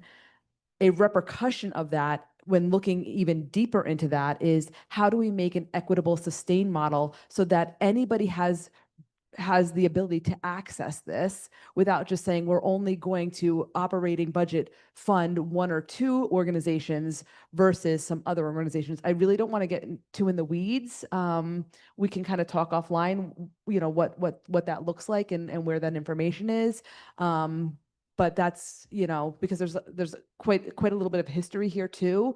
But the reality is that it was part of conversation going back to December, where we were talking about the cost of the trips. And I know there's a lot of things that we want to fund in terms of going above and beyond, obviously, our legal mandates and the state requirements. We want to do more for our students, but the operating budget can only sustain so many things. But we also all agree collectively that these trips are of vital importance. As a teacher myself, I chaperoned and ran a number of trips. And the amazing things that happened, you can't replace that in a day-to-day classroom. but there's only so much money in the budget too. And when we're looking at making decisions for 1,600 kids, we have to figure out what those things are. And then again, as we unpacked it a little bit more, I was just thinking about it. I go, oh, there was a couple trips named on here that I'm not sure I have to look into now that weren't on our radar, that may now have to be on our radar. So a lot of this is just, we will get through it this summer. I am committed to making sure by the end of the summer, we have a sustainable model that everybody can access if they want to. I think that's really important to say to an organization, I'm sorry, but we can't fund it because we're funding only these particular ones? Or is it the board wanting to have a conversation about maybe there are guidelines on what they fund if you want to fund things? So those are conversations we all need to have around this idea of what it looks like. Yeah, and in the context of a smaller budget and increasing insurance costs. Yes, So, right, that's the reality. We need to be. That's the flexible. reality. Yeah, that's the reality.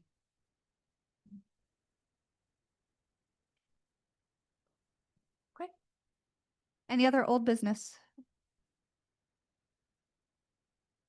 Okay, new business.